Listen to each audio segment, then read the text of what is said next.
The June 25th, 2019 regular meeting of the Chatham County Savannah Metropolitan Planning Commission will now come to order. Please stand for the invocation and remain standing for the Pledge of Allegiance. Mr. Manigault. We thank you, O Lord, for the good weather that we're having. We thank you for the many blessings that we receive. Give us the desire to be humble and open to make fair and honest decisions. Help us to remember that there are others besides ourselves. Look on us with your mercy on our service men and women who serve us in many capacities. We ask this in your holy name. Amen. Amen. I pledge allegiance to the flag of the United States of America and to the republic for which it stands, one nation, under God, indivisible, with liberty and justice for all. Thank you. Please be seated. There's a sign-in sheet near the door to the hearing room. Please sign the sheet to record your attendance at today's meeting. For those of you who would like to speak, we ask that you sign one of our blue speaker cards. Give the blue speaker card to a staff member at the front table in front of me so we can call your name at the appropriate time. There are agendas on the table outside and near the door to the hearing room. Today's agenda is broken down into several parts. First, notices, proclamations, and acknowledgments. Next, consent agenda, which consists of items for which the applicant is in agreement with the staff recommendation and there are no known objections. To outline the order in which the meeting is conducted, each petition has a report presented by staff to the board, providing information on the petition. After the staff presentation, board members may ask questions of staff regarding the presentation for clarification. The petitioner is then offered to make a presentation regarding his petition to the commission. The board may then ask questions of the petitioner for clarification. Afterwards, the floor will be open for public comment. Total public comment time will be 2 minutes. Therefore, it's important that speaker cards are provided if you want to speak on the matter. Once the floor is open for public comment on a petition, no additional public speakers will be allowed. If you're not certain whether you wish to speak, still fill out a card and hand it to the lady at the front table. After public comment, the petitioner will have an opportunity for rebuttal, and then any additional questions if needed, and finally the board will take action. First item on our agenda is the approval of the agenda. Motion for the agenda. So move. Mr. Coles, second by Mr. Manigault. Any discussion?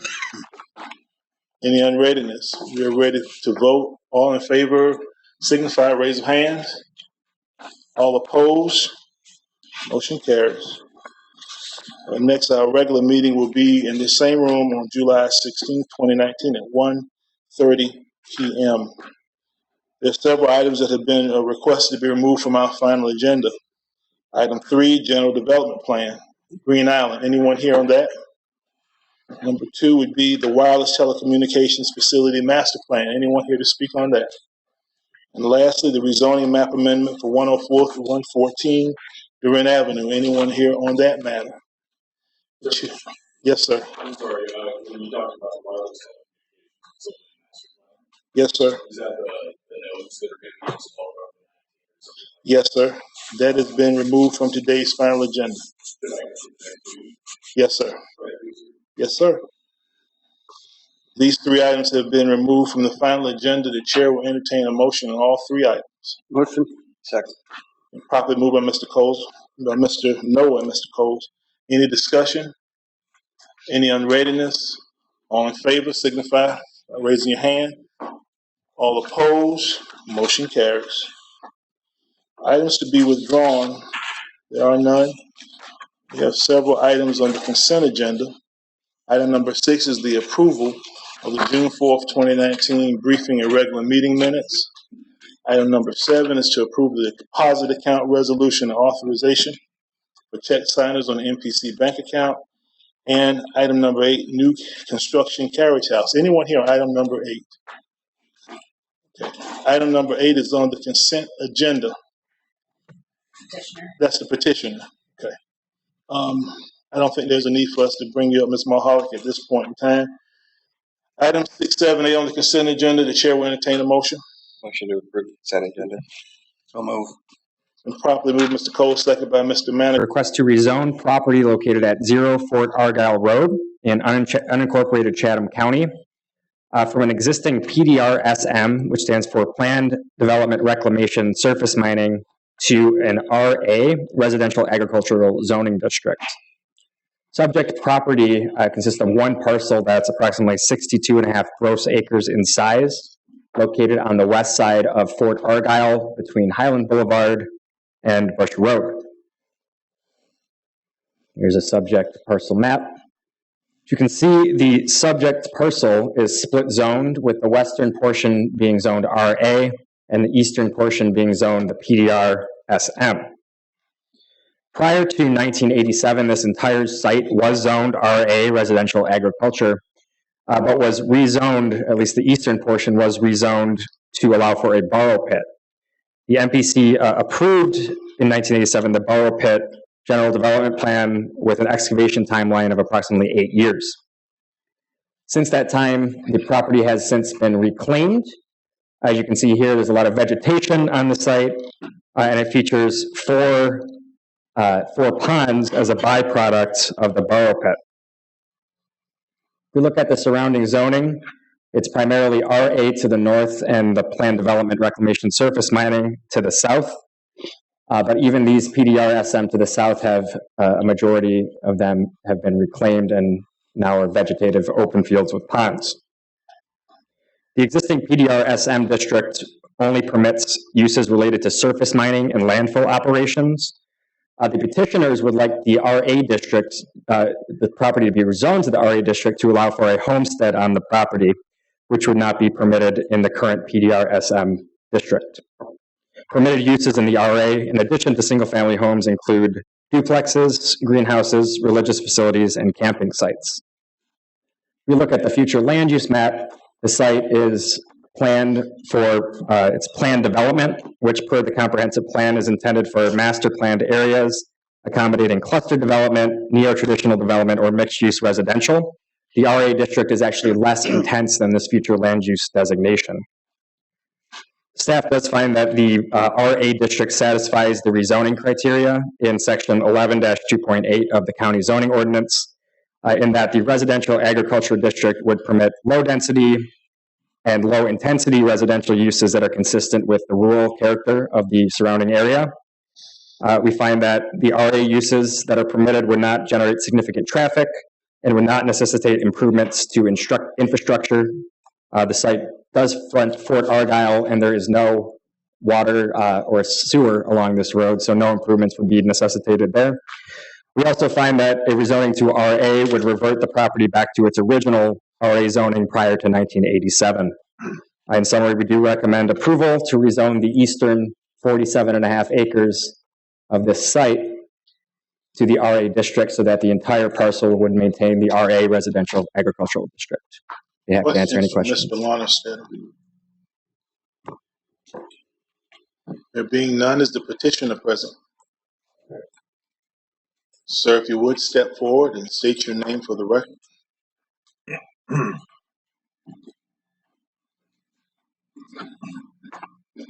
My name is Keith Rankin. Good afternoon, Mr. Rankin. Anything you wish the commissioners to know beyond what Mr. Lawrence has said? No, sir. Pretty much covered what our intent is. Thank you, sir. Thank you. The chair will entertain a motion. Move to approve MPC recommendation. Second.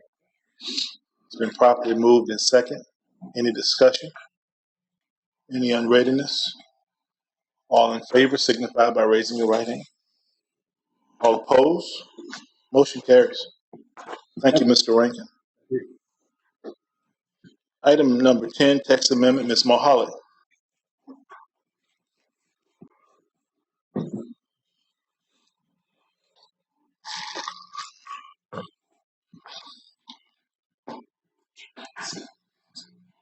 Yeah, I don't have a card.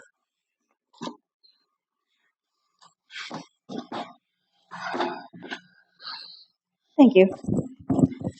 This is a petition to amend the City of Savannah zoning ordinance, Section 8-3030 Historic District, to correct a Scrivener's error relating to the Factors Walk character area as it applies to the large-scale development standards. So just a little bit of background. In July 2018, so last summer, City Council adopted several amendments to this section. One of the major changes was that new construction within the Factors Walk character area would no longer be exempt from large-scale or commercial development standards. And the following, you can see right here, do I have a pointer? No, okay. So this standard right here was completely removed from the ordinance that states that new construction on Factors Walk is exempt from commercial and large-scale development standards.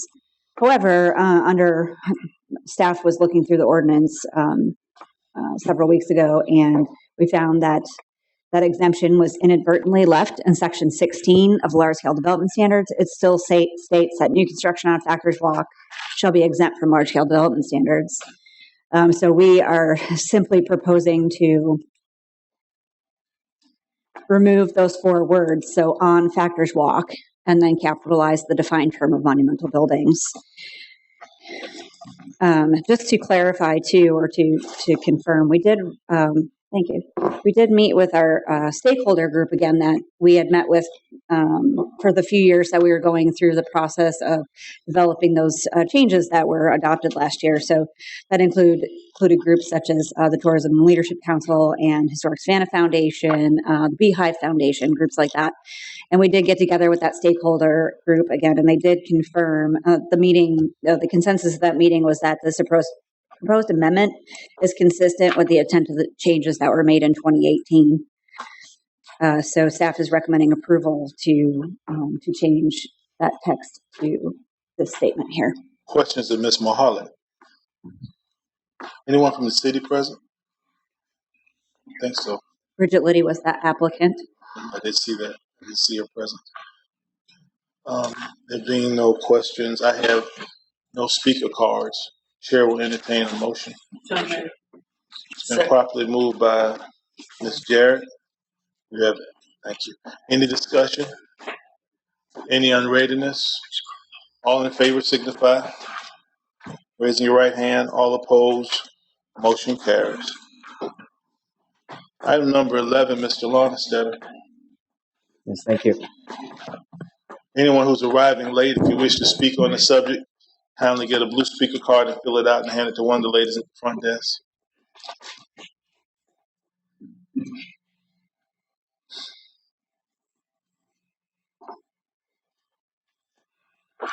Okay. Thank you. This is a project that was originally before you back in August of last year. You did grant approval of a residential subdivision in August 28th, 2018.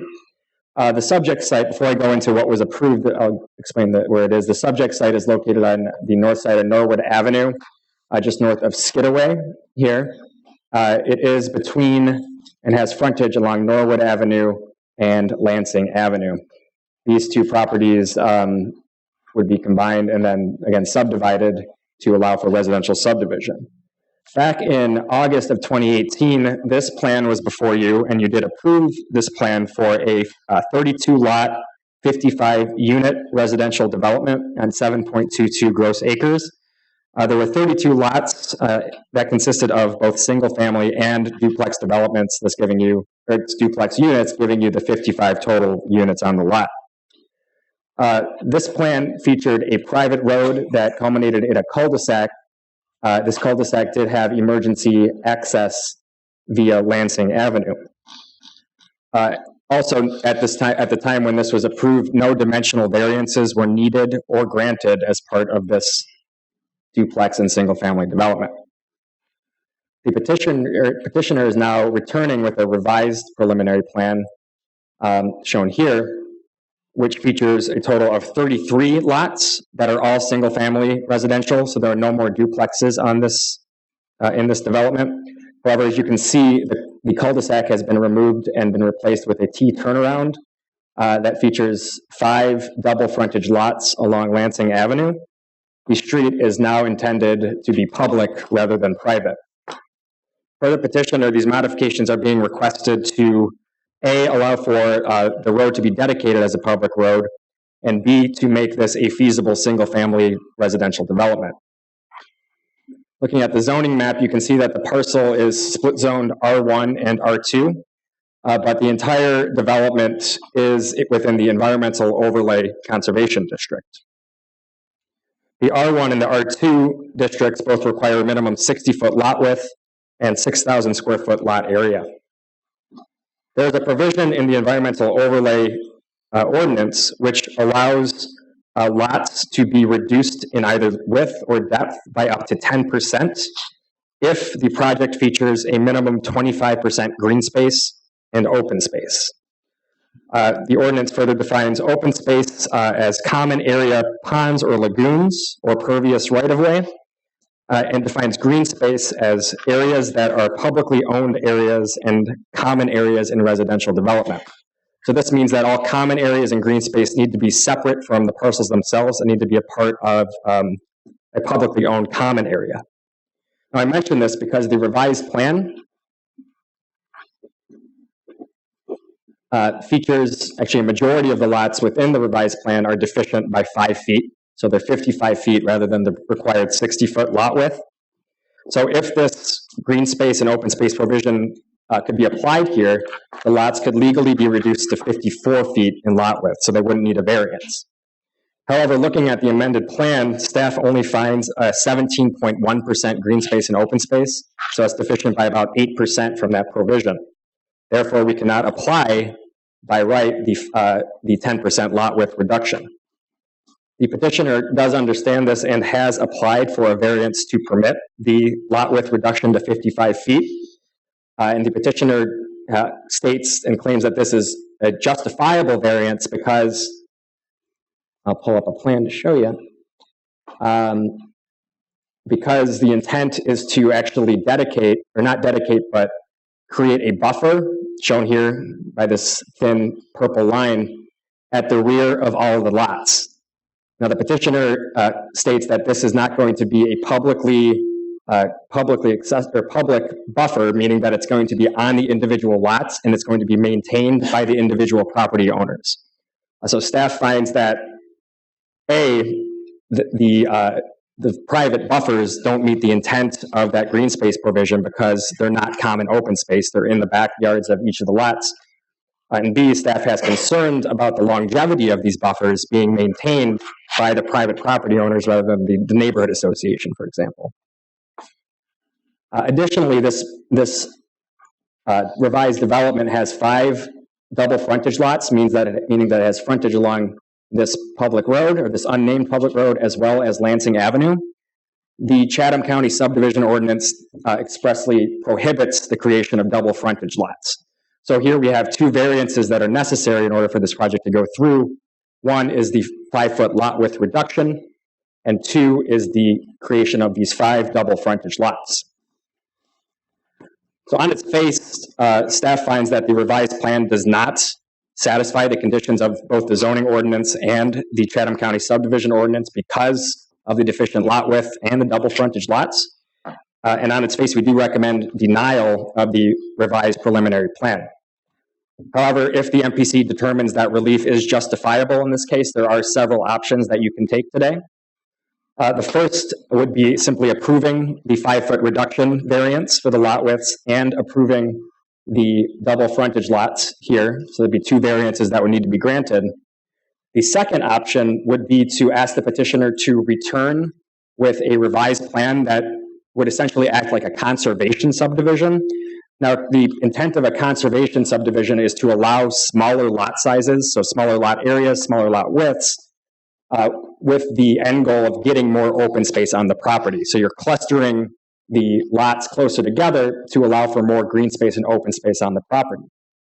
If that is what you would like to see, you could ask the petitioner to return and grant lot area and lot width variances with the condition that a revised preliminary plan be submitted showing 15-foot common area and vegetative buffers along the rear portion of all of the property lines. These open space areas, these buffer areas, shall be planted with a evergreen tree or shrub screening of not less than 15 feet at maturity. And most important thing is that these buffers shall not be included as part of the individual lots. They shall be common open space areas. So you have two options if you decide not to deny the petition in front of you. And if you'd like to have a discussion on those two options, I'd be happy to answer additional questions or additional questions you have regarding any of the other findings that we've made. Yes, Mr. Noel, followed by Mr. Cook. The common area in the property adjacent to Norwood Avenue, can that not be considered green space, part of the green space buffer? Right here, Yes. these were included in our calculation. So Okay.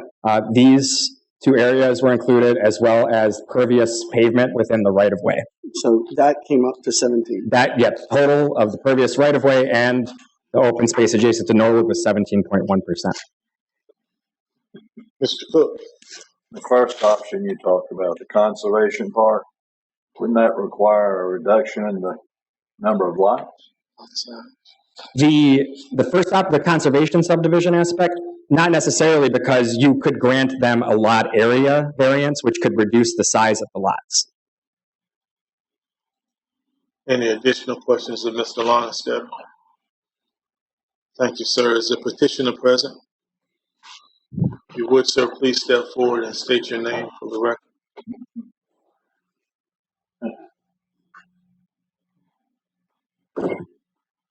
If you can't get it, Robert McCorkle, the law firm McCorkle and Johnson for the petitioner. DAI Norwood. Got to use my antiquated equipment up here. You have to help me. While you're preparing, there was some discussions about lawyers talking only 5 minutes. That I can't promise you. It won't be much longer. That the Zoom? Oh, look at that. Okay. All right. Appreciate everybody's time today. This has been a bit of a circuitous route getting here to do this, and y'all probably know a little bit of the history of this site, and that we had some concerns of neighbors about the project that's already been approved. First, I just want to mention briefly about the existing plan. As Matt referenced, there are 32 lots on the existing plan. Those lots provide for a density of 55 total units, most of which are duplexes. Okay, and one of the issues that the neighbors have had, the surrounding neighborhoods, is they didn't want duplexes, and they didn't want the density, even though we were allowed to have it by right. So our client has been discussing this further since our prior approval in August with the neighbors, and trying to figure out how to address their concerns and be a good neighbor. And one of the ways to go about doing that was convert these all to single-family residences. So the existing plan that we can build today, 32 lots, 8 single-family residences, 48 duplexes, and a private road.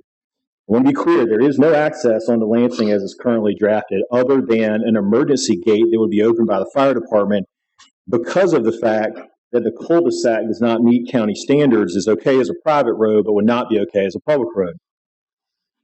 The revised plan that we're proposing to you has 33 single-family residential lots. It's not a land grab. That's not what we're doing here today. We're going from 32 lots to 33 lots, and we're reducing our total number of units from 55 to 33. So we're seriously cutting down the density. This is not the kind of situation where we're just trying to cram in as many lots as we can cram in. And the other thing is we're converting it to a public road. I want to be clear that we meet, even with this reduced plan, change plan, we meet all of the lot coverage requirements for Chatham County. We meet all of the minimum lot area requirements for Chatham County. The minimum lot area is 6,000 square feet. We have 6,600 square feet, which is already 10% larger than it needs to be, even if we reduce to 55 feet. So I'm here today asking you for 2 variances on this plan to allow the single-family residence change to happen. One is to allow us to reduce the lot width from 60 feet to 55 feet. The second is to have 5 double frontage lots on the back of the property here. I'm going to show you that both of these items are common conditions in the surrounding neighborhoods around this area, and as well as we have a letter of support from some 20 neighbors, many of whom were the ones that were objecting to the original plan that we had approved for the duplexes. And so on the lot width, which is the main issue, I think, we tried to address this, as Matt referenced, by right. The ordinance has kind of a funny provision for environmental overlay that says that if you have this 25% of green space or open space, that you qualify for an automatic by right 10%, up to 10% reduction in your lot width or lot depth. And so we've been having a lot of back and forth with staff. We had back and forth with the zoning administrator about what qualifies. The problem with the ordinance language is incredibly narrow. It says it has to be common area ponds and lagoons or right-of-way. That's it. That is the extent of the definition, apparently, for this section for green space and open space. So our other open space doesn't count. We suggested two alternatives to try to resolve it. One was to put buffers in the back of the properties, which would have restrictions on our plat that said they could not be constructed in. They had to remain there. And we thought that that met the intent of the ordinance. But staff disagreed. The other thing we proposed, or we didn't propose, one thing that staff required of us, which is shown in this plan and shown in the existing plan, I'm just going to show you this because you can see it in blue, is there's a 10-foot tree easement that in August y'all required to be put on the existing plat, a 10-foot tree easement that runs down the roads that has to be planted. And amazingly, that also doesn't qualify for green space or open space.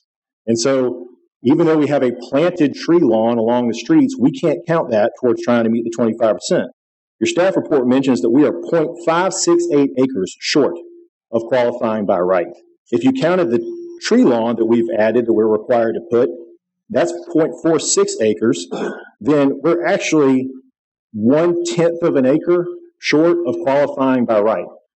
We were asked to go back to Bob Seebeck and ask him to look back at our request, given that we were suggesting buffers now, which hadn't been suggested before. Tried to reach out to Bob several times, and as you know, he is retired, which I found out yesterday. And so that hasn't been an option for us to resolve it in that manner. So instead, we're here asking y'all to look at our plan and realize that though we are 0.568 acres short, or 0.1 acres short, depending on how you want to look at it, that we feel like it's justified in this situation to allow us to have 55-foot lots. Of note, staff suggested that we come back with a completely different type of neighborhood, a conservation neighborhood. We would have smaller lots, smaller buildings. They want us to put 15-foot common area runs down the back of every lot, planted with evergreens, unusable. It shrinks the building footprints. It shrinks the lot sizes. It changes our entire development. This doesn't work for our developer. We're currently under contract to sell all of these developed 33 single-family lots to a single-family residential developer who has intention to build $350,000 to $450,000 houses on these lots. We're going to have a nice product with a nice builder, but that builder requires us to have a public road, and these other things is what we're trying to get this project done. So just to summarize, I want to run down just the key points of what it is we're doing. One is, as amended, we still have 6,600 square foot lots, 10% larger than we're required to have by the county. Two is, we are reducing the density on this project from 55 units to 33 units, which is a benefit to the surrounding neighborhoods. Three, we're creating a public road, which is better for the residents who are going to buy houses in this neighborhood to have a public road. And again, the existing design for the private road does not meet the public road standards, which is why we're having to switch to a T, which, as my understanding, has been approved by the fire department and obviously would have to be, because it allows fire trucks to turn around and go back out, as opposed to having a cul-de-sac that a fire truck cannot turn around in, but would have an emergency gate that they would be able to unlock to get out of. Four, though this is not a through street, neither are the other neighborhoods that have been constructed in between Norwood and Lansing. You may have noticed on some of the maps that were shown, any of these will do, but you'll notice there are several of these neighborhoods that are exactly like ours that run down in between Norwood and Lansing, and all of them have cul-de-sacs. All of them, none of them are through streets running from Norwood all the way through to Lansing. And because of that, another thing is that double frontage lots are a completely common condition in the area. Here's an example of double frontage lots. This is our property right here. So this is our spot right here.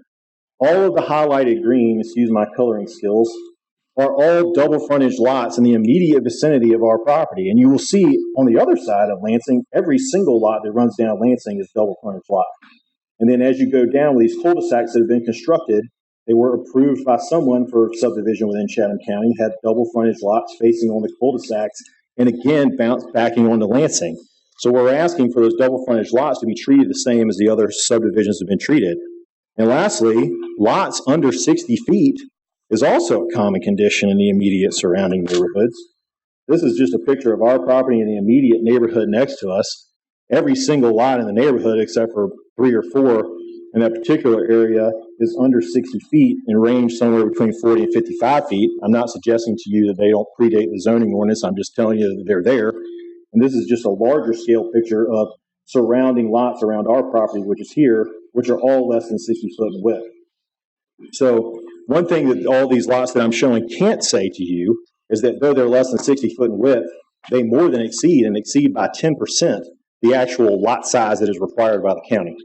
So we don't think that what we're asking for is against what's around us in the neighborhood. We don't think it's different than surrounding neighborhoods around us.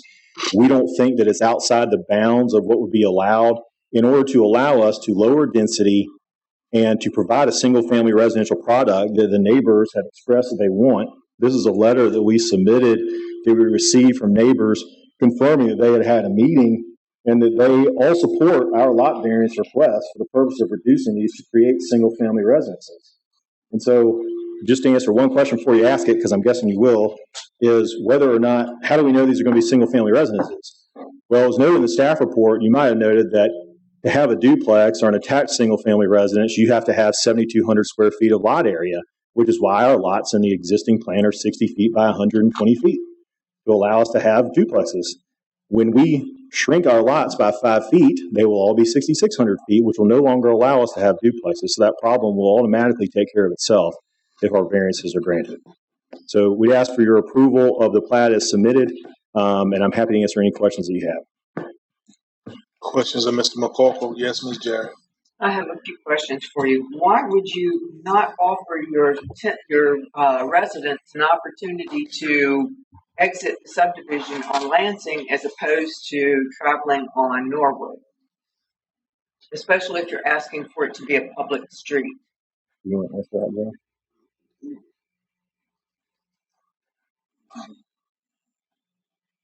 I've got Jay Malton here with me, who's the designer on the project. And more opportunities for your drivers. Sir, please state your name first. Jay Maupin, Maupin Engineering. It's an undesirable condition from a cut-through and safety standpoint. The traffic volume. Safety standpoint going out onto Norwood? Speed of traffic through the neighborhood from the neighborhood to the north. They don't want to create a cut-through so that cars, the existing condition down the line is that the streets do not connect between Norwood and Lansing. And the fear is if we created a street that did connect them, then all of those houses trying to get to Norwood, all of them would come down our street. And we're trying to put single-family residences there. Immediately adjacent to you has a street that connects to Lansing as well as Norwood. But the neighborhood next to it, though, is not, they're not direct shots. That is kind of a winding its way through neighborhoods. You can cut through there, but not like ours would be, where people will be flying through there. And those neighbors would probably note that there are safety concerns with the speed of traffic through their neighborhood as well. All right. Can I ask about the pervious pavement? I heard mention of pervious pavement in this road. I think that was a kind of a misstatement. It's going to be a traditional statement. The requirement or the ordinance was talking about pervious right-of-way. So green space within the right-of-way is really what it was referencing. So the road is going to be a typical standard?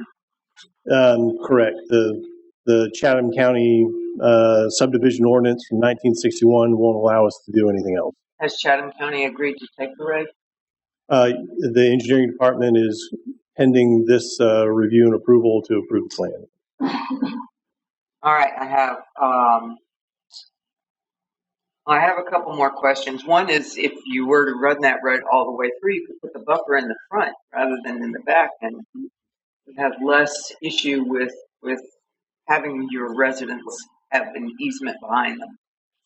And it gives the kids an opportunity to walk along the neighbor's property without the neighbor getting upset with them. We could, in theory, create a common area across the front of the lots or a common area across the back of the lot. The issue for us is that the buffer does not satisfy the requirements of the ordinance. Well, the reason we're here is because it's been made clear that the buffer will not satisfy the requirements. And so the only option would be to shrink the lots themselves and create separate common area, which causes us a whole new set of issues about where our setback lines are, what our shrinks our building footprints, all of these things. So in order to qualify for the by right reduction in lot size, it would require us to completely change the lot structure. So that's why we're trying not to do that. One more It would question. also create additional green space the homeowners association would be responsible for in front of or behind the house, and who maintains what I will think always you get could to take be care an of that issue. with the CCNRs. But one more question. The tree by the pond, how are we going to protect that tree? That's a grand tree, right? Yes. Yeah, we've worked with the county arborist, and our plan satisfies his requirements. Yes, Mr. Branch. If we were to deny the request, how many lots would you lose? I mean, basically, you'd have to just, you wouldn't be able to reduce the lot width, so you'd probably lose a lot or so. If we were going to continue come back to you with a different single family residential plan, you would have to lose, I guess we could lose a couple of lots and add common area up in the front or something like that. But the alternative is probably that the existing plan has been approved will be constructed. Yeah, I'm assuming the architect and engineer, y'all know, would you lose one lot or do you know? Losing lots probably wouldn't be an option. We would actually shrink the lot sizes, shrink the house sizes, shrink the price point on, would make it a less desirable product and project, because we would end up trying to achieve the 25% green space by reducing it to the full amount. We're allowed the full 10% allotted under the ordinance, which is instead of 5 feet, 6 feet. We're also allowed lot depth reductions, other things. So we would try to do something along those lines. I thought that you're trying to achieve a lot width reduction by meeting the 25% rule. So to me, if you were to stick with a single family product, you would just have to make your lots bigger. And so you lose a lot, not. Make our lot smaller, you mean, if we did not get it approved? I think you're trying to seek to have it small. Yeah, we couldn't make them narrower based on the way they're laid out. We would have to lose lots, whatever that Yeah, you have to lose a lot or two. You don't have an answer on. We haven't designed it. I don't know specifically. Okay. You haven't run like an alternative plan based on the current no regulations. This is the alternative to what's been approved already. Any additional questions? I'm sorry, Mr. Branch, you're in the middle of saying something. The director asked something. No, I didn't know. You had asked a question about the lots, and just wanted to remind you, and I think the applicant has the original plans that you all approved last year, which basically it had duplexes and it had single-family lots. But the lots, it created, I think, 32 or 33 lots. So those lots you've already approved. I think what they're asking. We would lose a lot. So in that theory, we would lose a lot, but it would allow us to add 20-something units. So just to answer, just for clarification, they have a plan that's already been approved. Yeah. That has the X number of lots, and they will use one. But I guess my point is, if we were to deny what they're asking for today, and they still wanted to have single-family structures, most likely they could design it where they lose one lot. I mean, that seems logical to me. I'm trying to get that point across. And I do have a follow-up question as well. I understood, Mr. McCorkle, you said 0.1 acre is what you would lose if you went with the plan of using the conservation. You'd be 0.1 short. So that's about 4,300 square feet. Just roughly, that's not that much. If we were allowed to count the tree easement that we're required to provide, which we're not, we would be about a tenth of an acre short of meeting it by right. But again,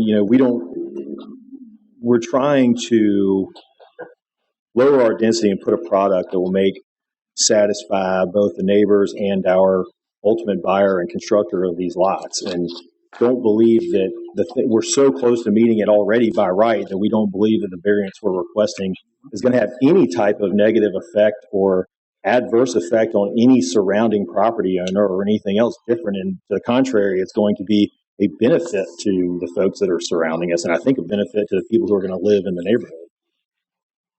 Any follow-up questions, Mr. McCorkle, Mr. Marvin? Thank you, sir. I have several speaker cards. If you would, when I call your name, please step to the mic and state your name for the record, and you have 2 minutes. I have Michelle Leary. If you would, ma'am, please state your name for the record. Michelle Leary. I live at 132 Hunt Club Court, which is on the west side of the property. My backyard backs up into it. I've been here and spoken to you guys on 2 other separate occasions about how much I disliked the previous plan. This new plan is so much better, that because they already have an approval to build all of those duplexes, we are asking that, or I am asking, and the other people who signed that letter are in favor of granting those variances, because we don't want to see that 55-unit plan go onto this property behind our houses. We would much rather have a 33-unit plan go in back there. Furthermore, the strip of vegetative buffer that actually is in people's backyards, I think that's a great idea, because it would allow for privacy to be maintained between the 2 lots, as opposed to having a common space, which there's a lot of common spaces in that area already, and no one maintains any of it. And so this way, if it was at least in the backyard of a homeowner and the trees were left alone, it's to the homeowner to maintain that vegetation, and not to some arbitrary hypothetical HOA association. I think that they've gone from a density of like 7.5 units per acre down to 4.5 units per acre. And as the neighbor of this development, although I don't love that there's stuff going in back there in the first place, I would much rather see a development with 4.5 units per acre than 7.5 units per acre. Any questions of Ms. Leary? Thank you, ma'am. Yep. Can we use the timer for the 2 minutes? I have a speaker card for Charlie. Is it Millmine? If you would, sir, please state your name for the record. You have 2 minutes, sir. It is Charlie Millmine. I'm worried about setting a precedent here, because there's a difference between 25% and 17.1%. And the next time you're going to get somebody in who wants to change the lot size by not 5 feet, but 10 feet. And I think that's a dangerous precedent to set. I'm worried about the buffers, because they certainly, in my estimation, don't qualify as public space area, because they won't be accessible by the public, because they got to go through private property to get there. Basically, I would suggest that you do not approve this and send it back for more study. Now, one of the options that I think I've heard here is that take one or two lots and make them into open space. But this is a bad precedent. Any questions of Mr. Millman? Thank you, sir. I have a speaker card for Robert Marshall. If you would, sir, please step forward, state your name for the record. You have 2 minutes. Correct. This is Robert Marshall, live at 7339 Lester Avenue, street on the other side from where Michelle said. We've been going over this for a long time. We've been involved in a lot of meetings. We couldn't be more pleased than with this new plan. The old plan, whatever you do, the last thing any of us need or want are the duplexes in there. We want to keep the density down. Everything about this, it's emphatic. It's so important that it changes from the original plan. I hope that you understand that. It works out for us. Of course, what Michelle said, we'd love to see the stables stay there, but that's not reality. They bought the property they're going to build. So it's a win-win for the neighborhood, I think. I think it's a win for the developers. And hopefully you understand that and you will approve this variance on this product. Thank you. Question, Mr. Marshall. Yes, Mr. Noel. You stated you lived on Lester? Yes, sir. Which would be a cut-through road between Lansing. Lester, unfortunately, we're the owners. We live on the street that is the cut-through road, and there's traffic issues that wish we could fit. And one of the things in the beginning on this, we were hoping that end would be open to take a little pressure off our road, because our road is the only one around there that cuts through all the way from Norwood to Lansing. But still, if this is the best we can do, we're all for that. We'll take that, whatever. But what I love about it is just the density down, the less people that's going to be living in there, not rental property where you have people coming and going, but actual homeowners buying these single family homes. You have no idea how much our neighborhood, at least our street, is in support of this new plan. We hope that you take that in consideration. Yes, sir. My question was, you live on Lester. If you were buying a house in this new development, you would be okay with the T as long as access for fire or emergency equipment could get in and out, correct? Yes. Thank you. Any follow-up questions of Mr. Marshall? Thank you, sir. Mr. Emmett Copeland, if you would, sir, please state your name for the record. You have 2 minutes. My name is Emmett Copeland, payroll signature William E. Copeland. I lived in the neighborhood for approximately 24 years. I think this plan is better suited for the ambience or the vibe of the neighborhood, particularly for the close neighbors. I live further down towards LaRoche Avenue. However, I spent about 22 years on Baker's Crossing. And to answer your question, raised children there. People would come through there thinking it was a through road, and they would be flying. So for the safety of children, I think a cul-de-sac or a T is just a safer idea. But having lived with the cul-de-sac, and the people were trying to get to Lansing, so I can speak to that. I think the cul-de-sac is much safer for people with children. My children are already grown now, but I would like to implore you guys, you have the power. I guess the variance will make it single family dwelling with the variances, and I just implore you guys to vote that way. Any questions of Mr. Copeland? Thank you, sir. I have one last speaker card, and I cannot make out your last name, ma'am. Jennifer? Allen. Miss Allen, if you would please state your name for the record. Sure. My name's Jennifer Allen. I live at 106 Hunt Club Court. So that's in the Fox Chase neighborhood. I've not met many of you who are on this association list or neighborhood list, but I think I know some of you from my family's been out in this area for probably 3 generations at least. So my concerns are, I don't object to duplexes. I happen to live in a townhome that is a duplex. I purchased this property because I needed to be near my elderly parents who are on Ferguson, and was forced into this area because of the cost of housing on the south side. There seems to be a lack of inventory on the south side for good working order, affordable housing. So my concern is I heard someone state about the size of the trees. I just spent over almost $3,000 removing trees from the backyard to protect my neighbor and I. I would not want any trees put up against or on the other side of the fencing, what is now old farm fencing in that neighborhood. My wind deductible, because I moved in back to Georgia after Hurricane Matthew, my wind deductible on my home insurance is now $5,000. That's the minimum that you can purchase.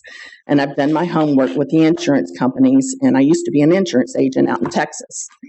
So that's a problem for me if someone's going to be putting in trees that's going to negate my issues, for my own home insurance and protecting my home as well as the adjacent townhome that's part of my duplex. I would say with this neighborhood being priced at $350,000 to $400,000, I don't think that someone in that price point is going to want to have a neighborhood that's accessible from Lansing as well as Norwood. we have a major issue with trash dumping. And I have watched the trash be dumped onto this lot by neighbors as well as other people in the neighborhood. We've also had an issue with teenagers in the Fox Chase neighborhood that go to the bus stop and leave their trail of trash in the people's yards as well as at the bus stop area along Lansing. The fencing, I'm trying to gather information. I'm very busy serving developers and traveling across the country because of who I work for. So I'm trying to gather information from various sources. One, and they're purely selfish in nature and how this is going to affect my living in this townhome while this construction's going on. So are there going to be any issues related or noise where we can stop development or construction after hours, say it cuts off at 7:00 in the evening with these contractors? Can we control any of that? And what is the fencing going to be along the backside of the property? Time, Ms. Allen. Any questions of Ms. Allen? There being none, thank you. Follow up, Mr. Lonestetter. I'm just coming up here to just make sure we're on the right screen, but if you do have any additional questions, be happy to answer. With regard to the construction question, that's going to be addressed as part of the site plan review process and the building permit process. Mr. Noah, I saw your hand go up. That was what I wanted to know. Yeah. The fencing material and all will be addressed with staff, correct? Yes, I mean, you could ask the petitioner if they know what the details are right now, but we will have to review that when a specific development plan comes forward. And it is not required to be discussed today. Not as part of a preliminary plan, no. Thank you. Anything further, Mr. Lonestetter? Ms. Milton? Who is? Yes. Anything further, Mr. Lonestetter? I just wanted to bring up the staff report in case you were considering at all the variances. The variances that are listed in the staff report directly refer to specific lots, because not all of the lots require the 55-foot or the 5-foot lot width reduction. So just in case you do wish to grant those variances, I would just refer you to the staff report when making a motion. Thank you. Mr. McCorkle, it would be unfair of me not to have you come back very briefly, extremely briefly. I don't really have any specific rebuttal, just to say that I think that this is as you've heard from some neighbors, this is somewhat of a success story as far as us going back and working with folks and trying to come up with a different plan and what we consider to be a better plan. And oftentimes I'm up here with lots of people objecting to what we're doing, and this is a situation where we have changed those people's minds about what we're doing, and I'm happy with the product that we've produced for you, and I would just hope that y'all would approve the plan as it was submitted with the requested variances. I know Ms. Milton has a question. Mr. Williams has a question as well. It was concerning the lot. You're talking about reducing the space and the green and creating the green space. That doesn't have anything to do with the buffer that you're talking about on the back of the houses, does it? Well, what we had suggested to try to accomplish this by right was to designate the back 5 feet of all of the residential yards as a undisturbed buffer that could not be constructed within. But that was not satisfactory to the requirements of the ordinance because it's not a lagoon or right-of-way. And so in the alternative, now we're just here asking for the variance directly. And what reason were you given for that tree line not counting? Again, I'm not sure exactly, other than the fact that the way the ordinance is written, it's so narrowly construed. It says that to qualify for open space or green space for this particular section, it can only be a pond, a lagoon, or a right-of-way. And so even though you would think that a 10-foot tree easement that's required along a right-of-way would be considered part of the pervious part of a right-of-way, but it's not. But that's still going to be there. Let me be clear that that 10-foot easement is there on the plan as it's changed. That part of the requirement is not changing. So it'll still be there. Mr. Coles. Mr. McCorkle, there's 33 lots. If you lost one lot, would that satisfy the green space requirement? That percentage that you're off by? I don't know. I have not done the calculations to determine whether or not it would satisfy it or not. I'm agreeing with one of the speakers, Mr. Millmeyer, who was saying it's important to maintain the percentage as written, and you can break it down into percent or fractions of an acre to make it sound less, but that percentage is in there for a reason. And to me, if you take 33 lots and you take one away, and that gives you your green space, what's that one lot out of 33? They actually wouldn't do it. I can answer that question directly. We're 0.57 acres short, and the lots are less than 0.57 acres, so one lot would not satisfy the requirement. Even if we granted the variance in the lot width? If you took the whole purpose, that's what's confusing about this, is the whole purpose of creating the common area is that it gives the developer the lot width variance by right. I don't even have to ask. It would just be approved. And so if we provided those extra lots for the common area, we wouldn't need a variance. But one lot wouldn't do it. It would require us basically to lose two lots as they're currently constructed. So 2 lots. So you reduce from 33 to 31. Would that make the project unfeasible? Yeah, I think it would make the current plan unfeasible from an economic standpoint, yes. Yes, Mr. Branch. Quickly. Maybe we can get some clarity because it is a little circuitous. So if I thought that what you were asking for was a reduction in the lot width, and you're still not going to meet the 25%.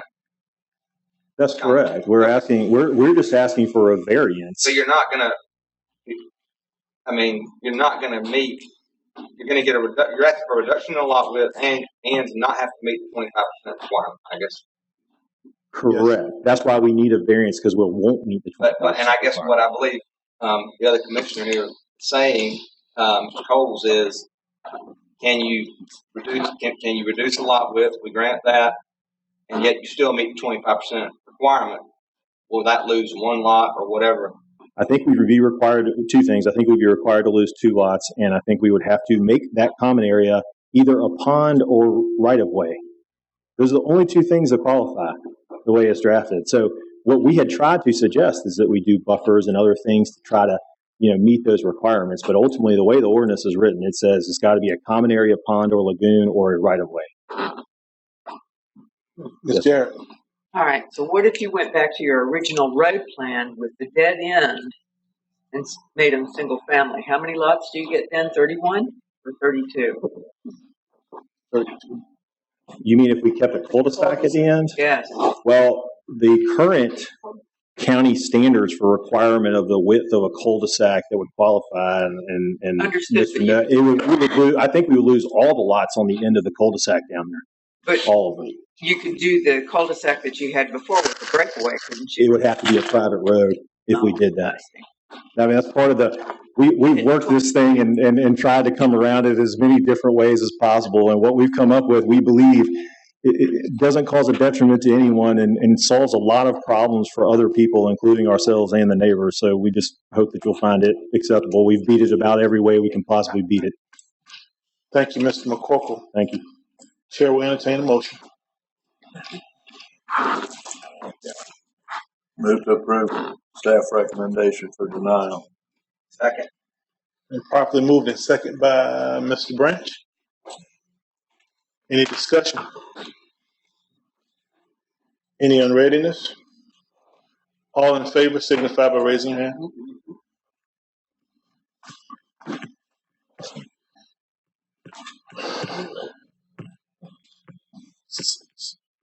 All opposed?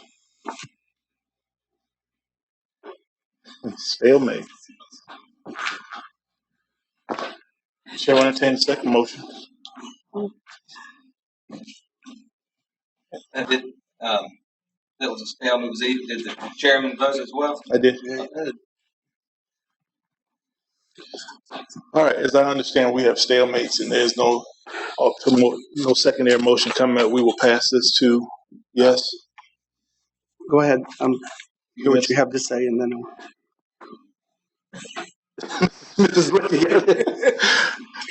You know what I mean? You make a motion. There you go. Somebody has to say it first. I'm not making Let that. me, We can continue it, or I make a I move that we can table it. I move that we grant petitioner right for is it 10% reduction in lot width? Is that what that's 10% or 10 feet? 10%. They explicitly asked for a 5-foot lot with reduction on certain lots. On certain, On certain lots. Not all the lots. It's a majority of the lots. I think there's only 4 or 5 that do meet the 60-foot. But the staff report, if you're going to make a motion to approve variances, just make sure that you read into the record which lots they apply to, which are lots 1 through 14, 17 through 19, and 22 through 33. Disregard this second portion here, but Okay, I'll move that we provide a variance in the a 5-foot lot width as requested in the petitioner's request on lots 1 through 14, 17 through 19, 22 through 33. However, we would require that they meet the 25% common area as defined by the code. Second. if I could, it defeats it doesn't work. It just doesn't work because they're asking for these 5-foot lot width variances because they can't meet the 25%. Unless they lose a lot. Right. Unless they lose a lot, so it would be lots 22 through, you'd have to. Well, that's right. Yeah. I guess, well, yeah, that's right. Or keep the lots. I mean, keep the old plat and. Well, I'm thinking I'd like to provide some relief to allow them to build single family houses when they leave here today. Or, Let me back up a little bit. There's been a motion. Are you withdrawing your motion, Mr. Branch? No, I make a motion that we. No, look, there's a way to do it. It's just kind of the way that it's been brought about. Yeah, and if I could just suggest another thing is that if these lots are receiving this 5-foot lot width reduction, that will bring the total square footage of a lot below the thresholds that would allow duplexes. So only single family homes could be constructed. Yeah. That's the point. Go to the first. Right. So you wouldn't necessarily have to. You could include it in the motion, but it's self-evident that you can't build a duplex on here because the lot area doesn't meet the requirements. I guess what I'm saying. So if we do nothing, then we cannot. You have a motion that's not been seconded. If you withdraw it, we could continue it. Ms. Wilson wants to say. And let everyone sit down again. But go ahead, Ms. Wilson. No, I was just going to say, if you wanted to make the motion that you were starting to make, because you kind of seemed like you wanted some, then what you could do is basically approve a variance or approve up to the number of lots and let the applicant come back with, decide how he's going to meet that requirement as long as the variances are in place for lot width. I don't think that we're going to be able to redesign, or we should be redesigning a plan, right here. But you can say that you would support a variance that would allow them to have up to 33 lots, if that's what they're trying to get to. Or your second option is, if you did nothing today, they could basically build on the plans that they previously had approved and build 32 lots. They don't have to do the duplexes. So, because that plan had a mix of single family and duplexes. So if right now the requirements or the market is saying they would rather have single family homes, then they could do the 32 lots that they currently had approved on the private road, which was currently approved. So those are the two options, and that gets you kind of close to what you were trying to say. Yeah, because my goal is to try and approve a preliminary plan today that allows them to move forward. I'm trying to help out the petitioner. I could tell you this language would work if we just approved the requested lot width variances, so long as they, and up to the number of lots, so long as the 25% rule is still in place. I mean, they'll get to a point when they're designing it that it either works or it doesn't. It's either 31 or 32. Does that make sense? I mean, Mr. Branch, you got me on that one. Not really. I think you got me. For once, you That caught was me, a Mr. lawyer Branch. talking more than 5 minutes. well, I mean, they'll get the requested variances on the lot width. Because if we don't do anything and they have to, if they don't get a variance on lot width, then they're going to get even less than 31 or 32 lots. Can I ask a question? If they decide to go single family. If I may, I think what you're saying is that you would be agreeable to them getting a 5%, is it 5% or 5 feet? 5 feet. 5 foot lot reduction on all of the lots. Right now, they didn't ask for all of the lots, they asked for the majority of the lots, but you know, you could throw in the extra 4 lots that they would get the reduction for. So am I hearing, I just want to make sure I'm hearing what you're asking for. Is that going to get them to 25? I don't think that to be candid with you, I don't think that we can decide right here in this forum if that gets to the 25% or not. I think you've got a choice of either continuing to the next meeting, approving basically what they asked for, which are the variances, or if you are basically given the direction to come back and they know that they can do a design having the variances or having the 5 feet, they can also do a redesign with smaller lots. I don't want to speak on. So they would have to decide that themselves, because we're not going to be able to figure out the 25% right here. We don't have the plans, we don't have the dimensions, and they haven't talked amongst themselves to see if that's something that would work with them.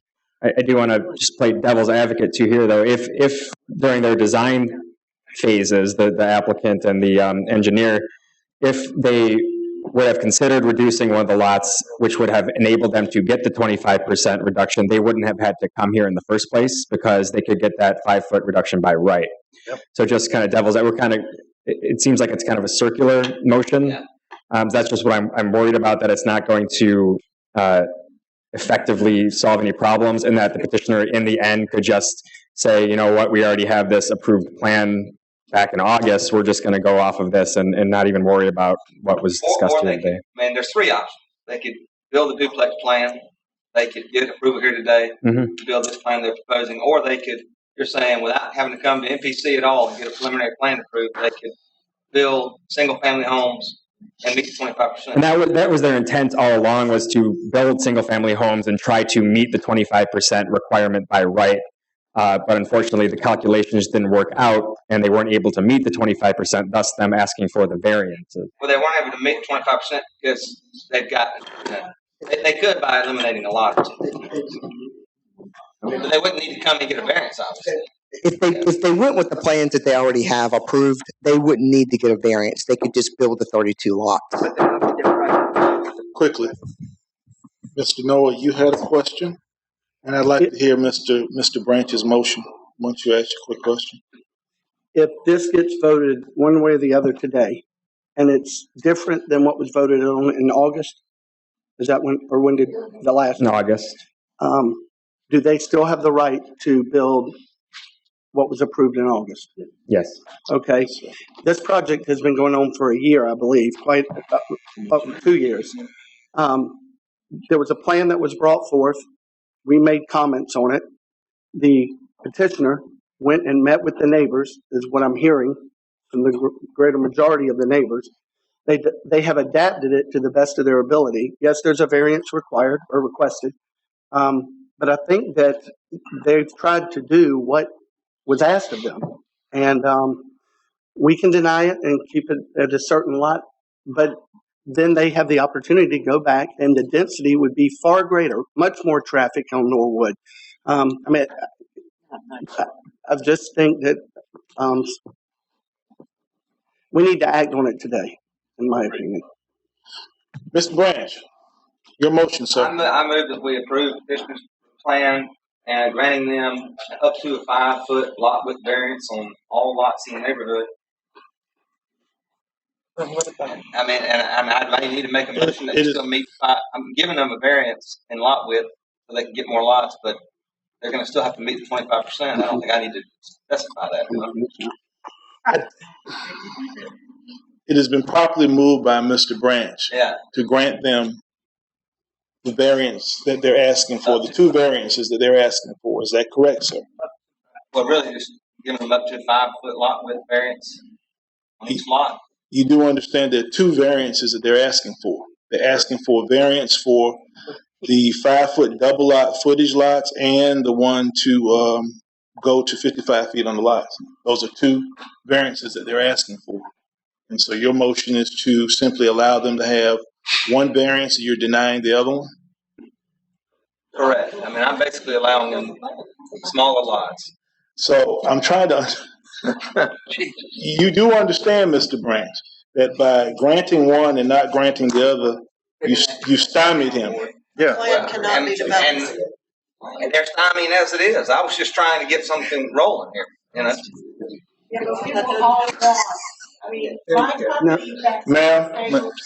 Ma'am. Okay, Mr. Branch has made a motion to grant the variance to reduce lot size to 55 feet. Correct. And your motion is to deny the 5 double lot frontage. Is that correct? Correct. Okay. It's been properly moved by Mr. Branch. Second. And second by Mr. Cook. Any discussion? They won't get them what they want. Yeah, I'm lost. Any discussion? That's Mr. Branch's motion. It's been properly moved and second. Any discussion? I'm not clear on it. Okay, Mr. Branch has moved that. Mr. Chairman, I'd like you to ask the gentleman in the red tie and blue shirt what he just mumbled. I don't believe that's what I heard. I believe it was something else you said. I don't know what you thought I said. I cannot believe it. That's it. I heard him say somebody was a moron. Mr. Branch, your motion has been properly moved and second. Any discussion? Any unreadiness? All in favor of Mr. Branch's motion signify by raising your right hand. All opposed? Motion does not carry. Chair will entertain another motion. I move to continue until the next meeting and let them work with staff to try and come up with something that we can more palatable. I second. Then properly moved and second. Any discussion? Any unreadiness?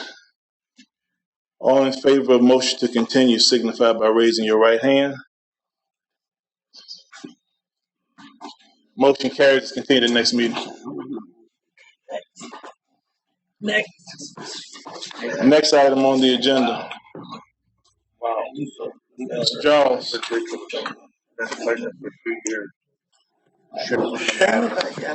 those lot sizes that he's talking about, they're really tiny. He's going to build a $350,000 house. He's dreaming, man, and he's been sitting doing it. It's all about the money. You're right. You're exactly right. Yeah. You see, I'm sorry.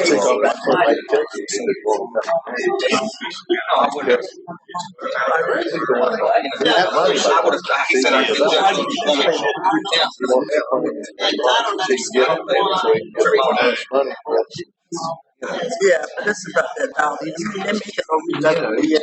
He says he's going to put 300.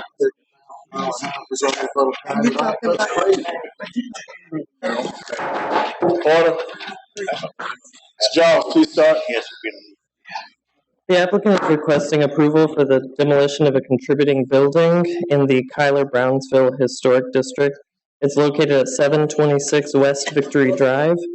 The city's inspection worksheet states that there is wall rot as well as front roof rot, and that's all that they state, as well as porch collapse. The inspector states that he recommends demolition. The building's demolition was ordered in Recorder's Court on June 2nd, 2014. The historic building was constructed in 1925 and is a contributing structure within the Kyler Brownsville Historic District.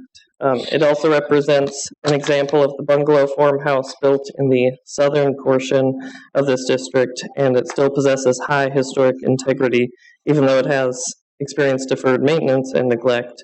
There has been a significant amount of demolition in this district over the recent years, and there are very few intact examples of this building style that remain. The order for demolition made by the Recorder's Court of Chatham County was ordered in the name of the defendant, who is the property owner, Jesus Castillo. The mayor and alderman of the city of Savannah versus Jesus Castillo is located here. It appears that the city of Savannah has no legal standing to apply for the demolition based on this court order because the defendant named on the legal document is actually the property owner, not the city of Savannah. The court ordered demolition does not vest ownership of the property to the city of Savannah. The applicant, who is the city of Savannah, will need to go to the Recorder's Court of Chatham County to retain a new order, either vesting ownership of the property to the city of Savannah or to go through a process of having the property deemed as blighted property and the authority be given to the city for its demolition. We did receive 2 letters, one being from Historic Savannah Foundation, and they have a representative here to speak on that as well. And we also received a letter from Gloria Williams. She's the president of the Kyler-Brownsville Neighborhood Association.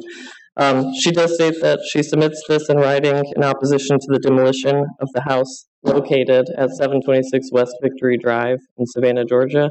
The structure was built in the 1900s, is of culture and historical value, contributing to the character of the neighborhood located in the city of Savannah's historic Kyler-Brownsville neighborhood.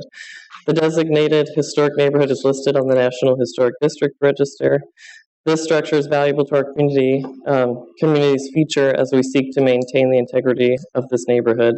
It's our desire to preserve such structures and not demolish. Once a piece of history is destroyed, it is lost forever. And that was signed by Gloria Williams. So it is staff's recommendation for a continuance for the demolition of the contributing building located at 726 West Victory Drive because the applicant is not vested as the owner of the property on the court order they have provided. Questions, Mr. Charles? Yes, Mr. Cook. Where is the owner of the property? We don't know that information. The city has not provided that. Any additional question, Mr. Charles? Petitioner present? City of Savannah is present. Please step forward, state your name for the record. Good afternoon. I'm Cynthia Knight on behalf of the City of Savannah Code Compliance Department. Good afternoon, Ms. Knight. Yes. Any questions of Ms. Knight? Yeah. Yes, Mr. Cook. Yes. You say the city has tried to find the owner of the property and they can't locate him? Is that what's going on here? Yes, sir. The City of Savannah has attempted, we did a diligent search to locate the property owner as well as the heirs to the property. The city has been maintaining the property from 2004 to the current date as far as cutting the grass, securing the property, around $6,000. Ms. Jarrett, followed by Mr. Welch. Has the city tried to comply with any of the requirements of the Collier-Brownsville Neighborhood Association demolition regulations? Yes, we have. You've had structural engineer inspect it? Well, we had one of our building inspectors to go out and do a building observation. We received that March of this year, which recommended a full demolition. So the full documentation that Ms. Miklicek had sent to you, you have answered those questions and provided her with the information she needs? Yes. Mr. Welch. Has the taxes been paid on this property? Taxes? Property taxes? The taxes, we were unable to receive any tax information. We called over and they were behind delinquent. How far back? It appears that it was only a few years. I can't say exact. So he exists somewhere. Well, we sent out notice. We conducted the diligent search as far as LexisNexis search, requesting title searches, looking at everything as far as the property owner, the heirs to the property. We sent out notification to every address that we can find, as well as advertise the property in the Savannah Morning News. Who will own the property? One second. I saw, was Mr. Welch had a follow-up? No. Ms. Milton, then I'm sorry, followed by Mr. Branch. Who will own the property if the house is demolished? It will still be with the listed property owner of record. The city of Savannah, we just placed a lien against the property for the cost of the demolition. So he would still own the property. We would just remove the blighted conditions as well as the unsafe condition. Mr. Branch? I just wanted to say, I thought I saw somewhere in the file that the owner was deceased. Maybe I'm wrong about that. But I think it was somewhere in there. I didn't see any record of death when I searched for the property owner. It just appeared as of 2014. There was no history of the property owner moving somewhere, driver license or anything. I actually checked every system you can think of, Department of Correction, Georgia, South Carolina, Florida. I cannot locate them. We knocked on a few doors. It's the email from Ryan Arve to Leah. Yeah, he apparently Historic Savannah Foundation has learned to see.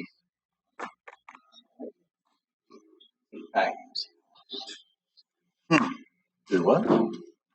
Yes, it was in the packet. Mr. Cook? Said you sent notices out to all the heirs?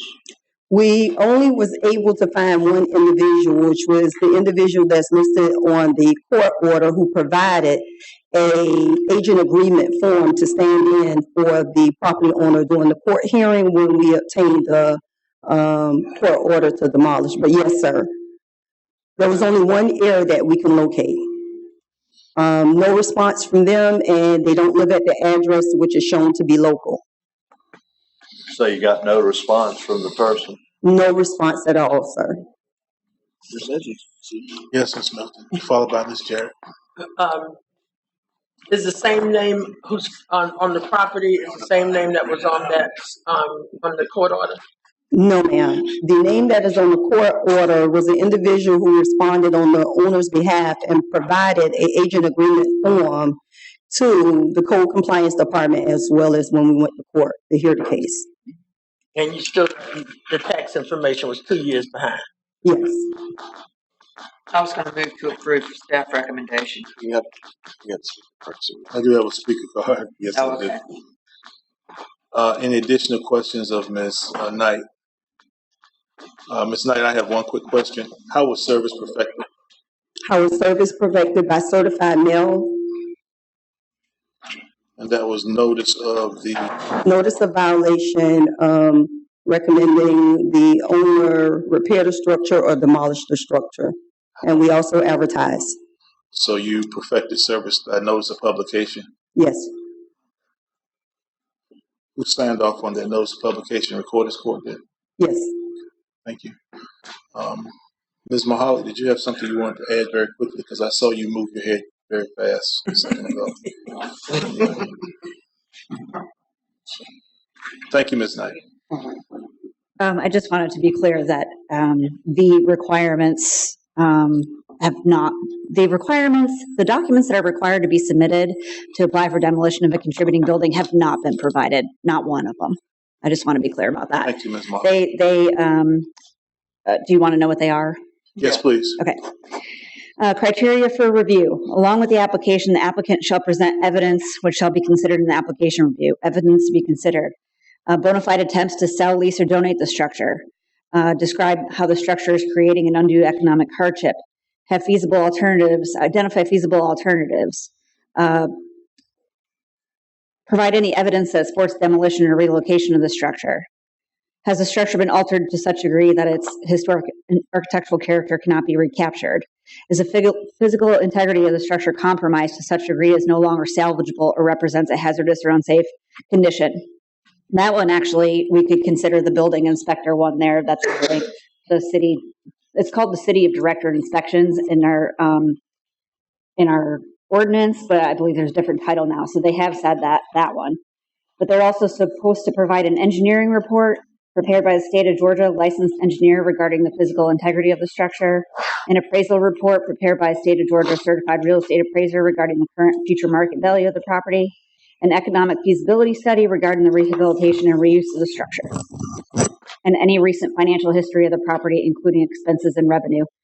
And we did request all that information several times and did not receive any of it. And then that's when we asked if there had been any court orders on the property, and that's when we were submitted the one with the property owner's name on it. Thank you, Ms. Mulholland. Thank you. We have one speaker card. Ryan Harvey, if you would, sir, please step forward, state your name for the record. Hello, my name is Ryan Harvey with Historic Savannah Foundation, and thank you for the opportunity to speak. The foundation is concerned not just about this particular contributing structure in Cuyler-Brownville, but the district as a whole. You may be aware that the city received a state grant recently to resurvey the district. That is because of the large number of contributing structures that have been torn down in the last 20 plus years. So the foundation does not want to see any additional contributing structures torn down. In regards to this particular property, I've gone out, inspected it myself. I've spoken with Chatham County. It is my understanding, based on speaking with Bria Rouse with the tax office, as well as Casey, forgive me, I think it's McKenzie, that the past due taxes are due back to 2013. It was also my understanding from speaking with them that their records do show that the owner is deceased. I believe there is a son that I was able to track down his phone number, reached out to him. We always like to deal personally with property owners, members of their family, have received no response. So what the foundation has done is, because this property has back taxes that go back more than 5 years, it has gone to tax sale several times. No one has bid on it. It is a candidate for the judicial in rem process, which we have formally requested to the county. 30 days is given to the family members, heirs, to contest it, after which the property will go to, I believe, Superior Court, and the judicial in rem process, in effect, scrubs the title. Takes a couple months, and then it will be eligible to be bid on at the courthouse steps, which the foundation has the intention to do. It will be sold for the back taxes plus some county fees. So we have requested that formally. We do hope that the MPC will elect to table this or at least vote for a continuance, because that process does take at the very least 90 days to complete. When it is complete, HSF does have the full intention of bidding on it, acquiring it, and putting it through our normal process that we do with the revolving fund to get someone who will restore it, take care of it, get it back up into the shape that it should be. Now, in the interim, there are obviously some condition problems with the building. So while we are waiting for the judicial in rem process to run its course, we do commit to making sure that it's properly secured. We would even be willing to hold a volunteer workday to take down the front porch, which is really the only precarious part of the building. It was unsecured.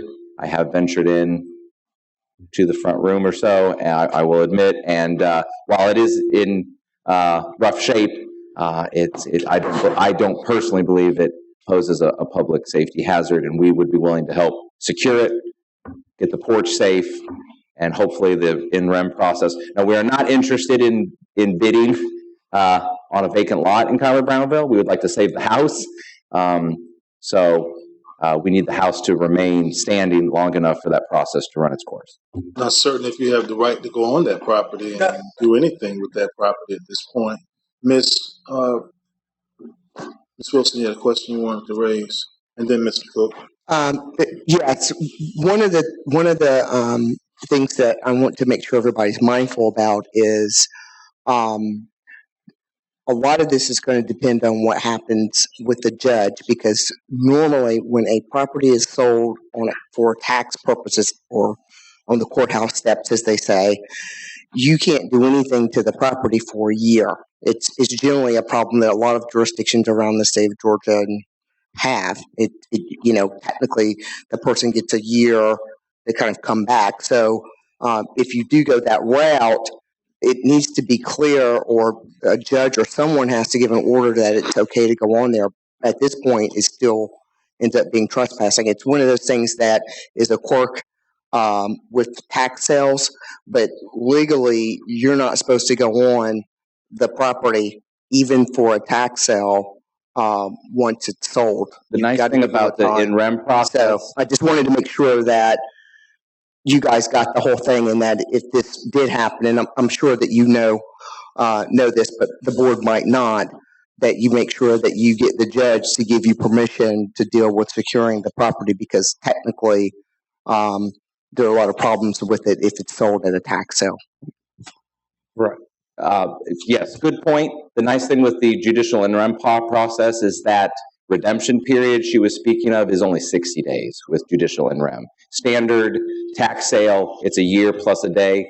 With in rem, it's an expedited process.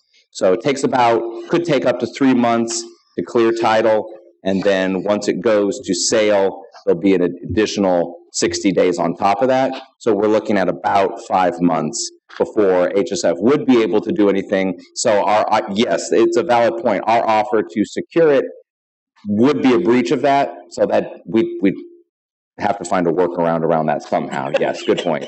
Any questions, Mr. Arvin? Ms. Milton? I'm concerned about the people who own it, and you said that they'll have 30 days to come back, even. Yes, they'll have 60 days after that sale to redeem it. And usually there's a 20% fee on top of the cost to redeem it. That does not apply to the in rem. So if we buy it for back taxes, say $5,000-$6,000, then they would redeem it for that amount. They wouldn't be charged the additional 20%. What I think bears further investigation is the title itself. The order has the name of Jesus Castillo. The property card has the name of Armando Castillo.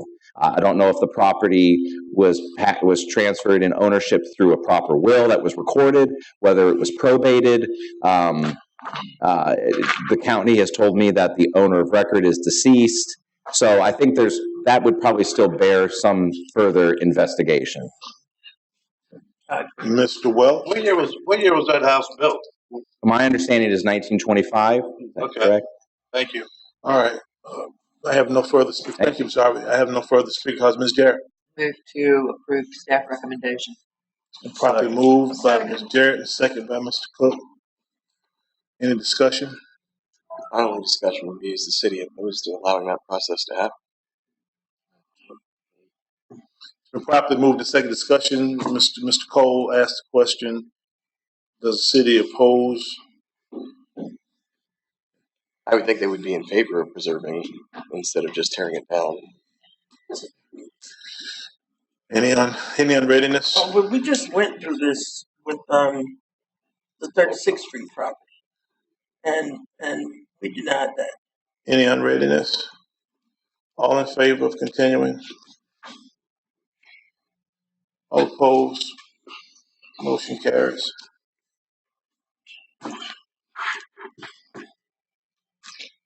We need to set a date for that continuance. Well, no, he said it's going to be 5 months or so to get this back in. Do we need to clarify that? Will you send a notice out, Ms. Wilson? Okay. Do you want to be on record that you will continue for 6 months? So that we're on record. Do we have to go on the record with that, or can it simply be a notice sent out? You need to go on record because you're continuing, so it needs to happen. Or a motion and carried and we voted? Okay, just. I move to amend my motion to include this 6 month time period. Maybe he can. Properly moved in second. Any discussion? Any unreadiness? All in favor of 6 month continuance, signify. All opposed? Item number 13. Ms. Smith.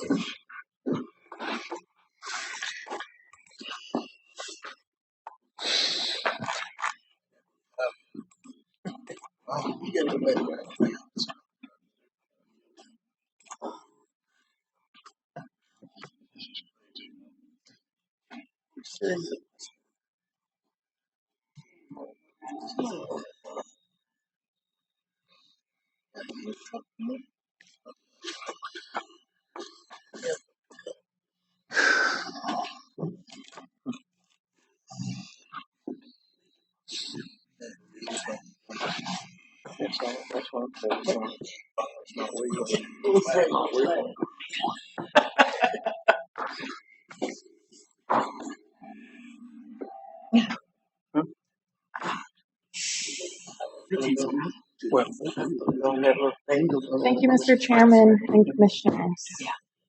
The applicant is requesting approval for new construction in the Mid-City Local Historic District of 3 three-story buildings at the corner of 37th and Habersham Streets. 2 of the buildings, A and B, are identical to one another and will feature residential units.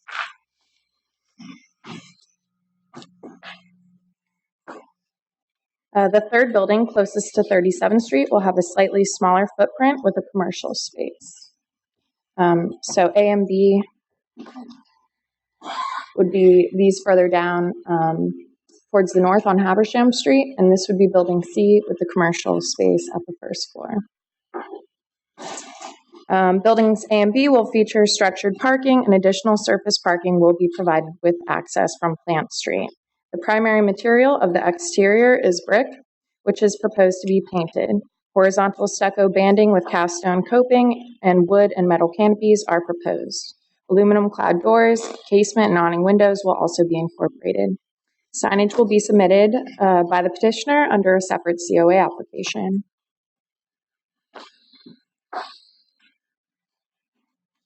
We have some additional site pictures here.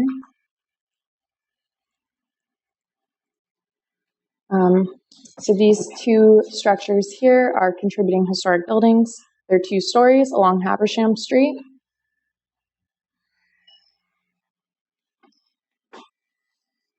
There's one existing building on the site currently. This is a non-contributing building, and it has already been previously approved for demolition by staff. And this would be the site here. Again, we have Habersham Street, East 37th Street, Plant Street, and then we have Wallen Hall, which is also a historic building.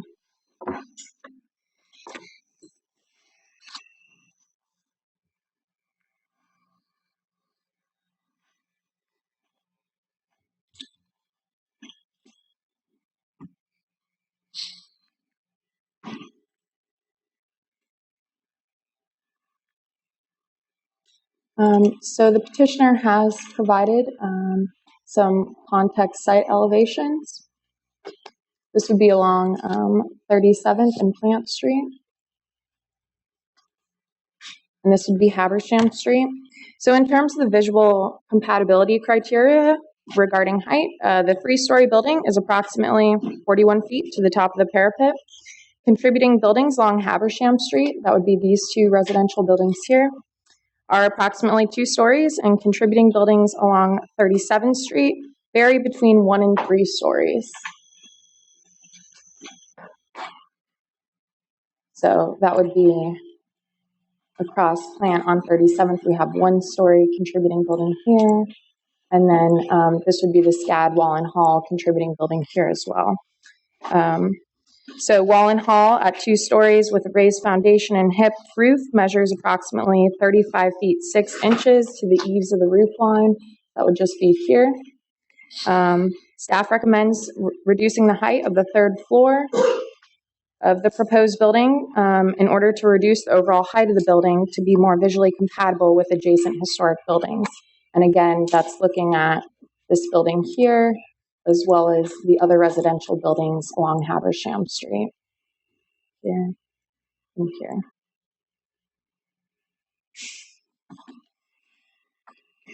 The design standards from the ordinance state that upper floors, there is a minimum height requirement, and that is 9 feet. They're proposing 12 feet at the second floor and approximately 14 feet at the third floor. So staff feels that these floors are a little bit taller for residential, and we do feel that there is some room for reduction.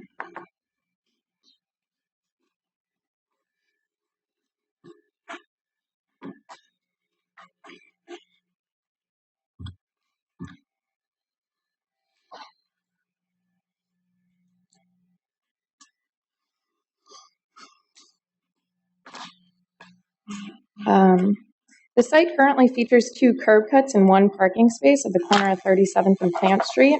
The width of the curb cut is not provided. Staff recommends reducing any existing curb cuts to 20 feet and that the single parking space at 37th Street be removed. And that's, it's right there actually. That's an existing condition. So we would propose that they remove that existing parking spot that's currently at the corner there. So staff recommends approval of the new construction of the three-story buildings at the corner of 37th and Habersham Street with the following conditions. Reduce the height of the buildings by reducing the height of the third floor. Submit the required site plan to Development Services for specific development site plan review and ensure the parking standards are met. If changes to the site or design of the buildings are required upon site plan review, a COA application for an amendment will be required to be submitted and reviewed by staff. Staff also recommends reducing existing curb cuts to 20 feet, add vehicular gates within the wall along Plant Street to create a consistent wall of continuity, and omit the existing parking space at 37th Street. Otherwise, staff feels that these buildings are visually compatible and meet the standards. I'd be happy to answer any questions. Questions of Ms. Smith? I got a question. Mr. Cook, followed by Ms. Milton. How many apartments are there going to be total in this project? I think there's 15 units. We can ask the petitioner to confirm the amount of units. Ms. Milton? Does this project include the buildings across the street across Havisham Street? No. Okay. No. Okay. I wasn't clear on the map. Yeah, so currently there's only one existing building at the site. It's non-contributing. We've already approved the demolition of it. So other than that, it would be a vacant site right here. Any further questions of Ms. Smith? Is the petitioner present? Yes. If so, please step forward and state your name for the record, sir. Hi, my name is Josh Ward with the Ward Architecture and Preservation. And I can go through these conditions with you. Regarding staff's recommendation, number 1, reducing the height of the buildings. We are okay to do that. We were happy to work with staff. In our conversation previously, we had talked about reducing it maybe 2 feet or what was originally submitted a few months ago. So we were happy to work with them to get that. Number 2, submit the required site plan to Development Services. It's my understanding that was done this week by the civil engineer. So that hasn't gone through the full review process, but that has been submitted. Number 3, reduce the existing curb cuts to 20 feet. In the recently submitted site plan, we have 2 curb cuts. One is 13 feet, the southernmost, and then the northernmost is 24 feet. And that curb cut actually leads into an existing public right of way. What was a lane on the property has now just, it doesn't go all the way to Habersham, but it still services the residential units on the north side of the block. So my understanding is that the city has asked in general terms that we have 25-foot curb cuts, but staff has reached out to the city, Barry Stanton, with the city traffic engineering to see if that can be reduced. If it can, we're fine with reducing it. We're just trying to meet the city standards. And regarding the parking space at the southern end of the block, that's actually not on our property, but that's probably something that will come up when the site plan goes through the Development Services process. So again, it's not on our property per se, but if the city's happy to remove it, we're fine with that. And I believe that's resolves all the recommendations. Mr. Ward, let me make sure I understood you. Yes. Item number 3, reduce existing curb cuts to 20 feet. You're fine with that? Okay. As long as the city allows the one curb cut. And I think what you said was the last sentence, and omit the existing parking space at 30. You do not own that property. That's what I understood you to Correct. say. It's not on the property. That Okay. is- Mr. Malcolm, you have something to say? Yeah, Jay Maupin for the record. We're the civil engineer on the project, and we always get caught in this catch-22 here between the historic review department and traffic engineering department. They want 20 feet. Traffic engineering wants 25 feet. We're happy to provide whichever they tell us they want. Any questions about Mr. Ward or Mr. Malcolm? Yes, Mr. Cook. You said you don't own the property that's necessary for parking? No, he said you didn't know. The existing parking spot. There's an existing parking spot at the southern end of the block. Not sure what purpose it served. That's. You don't need that for your project to go forward. That one. Any additional questions, Mr. Ward or Mr. Malcolm? And being none, Ms. Smith, very quickly, I have a quick question for you. With respect to item number 3, is that just a simple right-of-way that a parking space, omit the existing parking space? Is that something you're requiring of the applicant, or is that merely? No, I mean, if they're just confirming that it's not on their property, then we can't require them. Therefore, any motion would have to be modified to remove that from item number 3. Thank you. I do not have any speaker cards. Thank you, Mr. Ward, Mr. Malkin, and Ms. Smith. The chair will entertain a motion. Motion to, go ahead. Go ahead. Ladies first. Move to approve staff's recommendation except for number 3. Second. Move to approve staff recommendation except the requirement to eliminate the parking space on 37th Street. It's been properly moved. Second. And second. Any discussion? What's that listed in? Any unreadiness? All in favor, signify by raising your right hand. All opposed, motion carries.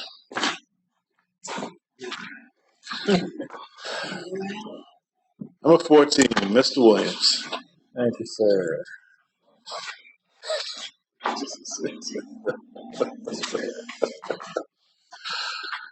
Oh boy.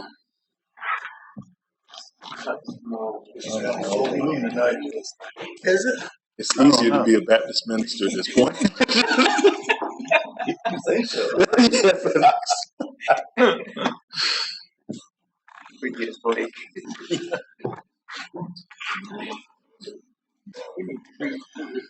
Mr. Williams, we are waiting on you. Yes, very good. Just get all these together. Thank you. So the request before you today is a master plan approval for proposed residential development to be located at 3800 Highlands Boulevard. This is the northeast corner of Fort Argyle Road and Highgate Boulevard. This is within the PUD New Hampstead, so the New Hampstead Planned Unit Development, which was approved a number of years ago, as I'm sure you all are aware. There are no variances requested as part of this master plan approval. In terms of location, this is the New Hampstead Master Plan as approved, the most recent. In particular, where this property is located is where you see R3 and MF3, these two designations.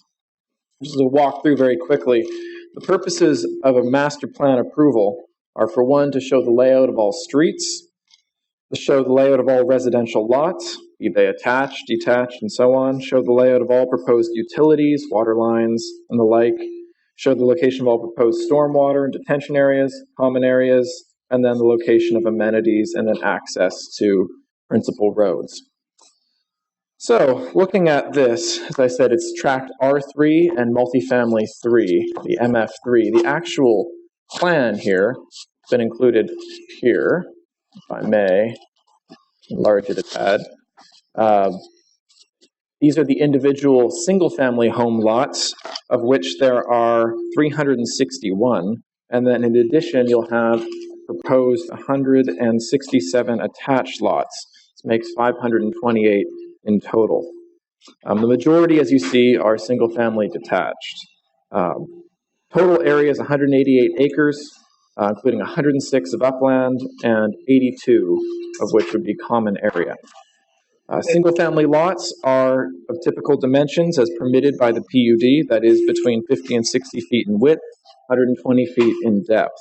The detached, or the attached, forgive me, are 20 to 25 in width and 100 in depth. Again, consistent with the PUD. The project is proposed to take place over 9 phases. I won't step into each one of them here. I will say, however, that the density overall is 2.8 units an acre, including wetlands, 2.87 without including them.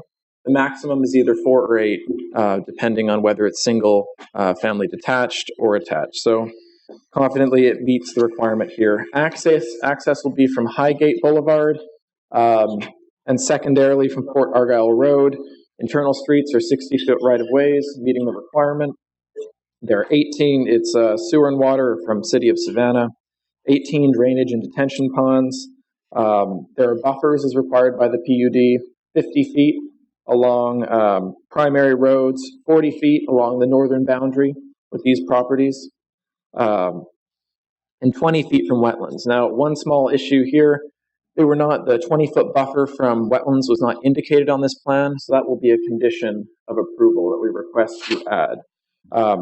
In addition, there's 10% open space requirement. They're well in excess of this, somewhere near 40%. Another small issue is that sidewalks will be required on both sides of the entire length of proposed streets.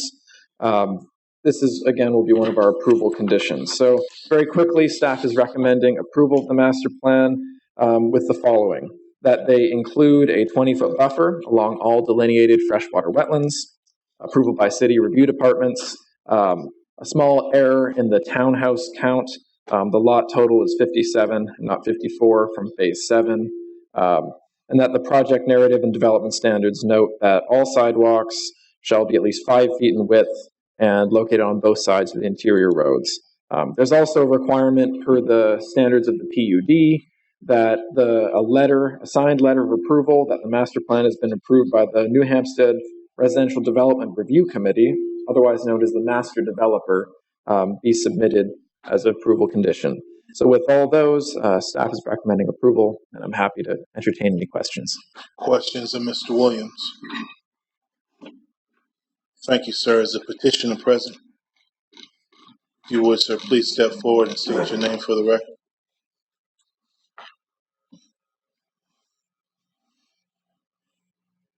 Good afternoon. My name is Mike Hughes with Thomas & Hutton Engineering on behalf of D.R. Horton, the applicant. Sir, are you in favor of the recommendations of staff? Yes, sir. Any questions? Yes, Ms. Jarrett? I have a question. My question regards connectivity, in particular the one road that you have that's shown going across the wetlands. Is there any assurance that that road will actually be constructed across the wetlands? This one here.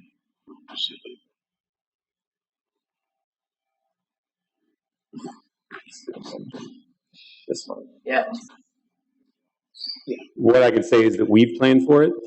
If the adjacent property owner is instructed as part of their master planning process to connect, it is part of what we've planned. So as it relates to the buffer, the wetlands, clearly there are a couple places where if we get a wetland impact permit, there are a couple ditches that were classified as wetlands. We would not be buffering those, we would be impacting those. And that's part of the development process, same as the road corridor. We are looking as part of our wetland permit to make sure we have enough wetland impact to allow for a road to pass through there. And that is part of what we will be providing up to the limits of our proposed property line. So there'll basically be 3 outlets and then the one drive to the commercial area.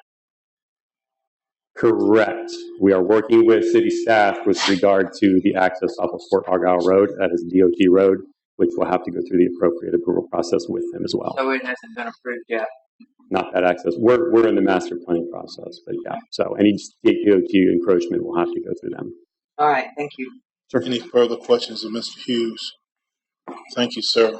I have 2 speaker cards. Mr. Andy Beasley. If you would, sir, please step forward and state your name for the record. You have 2 minutes.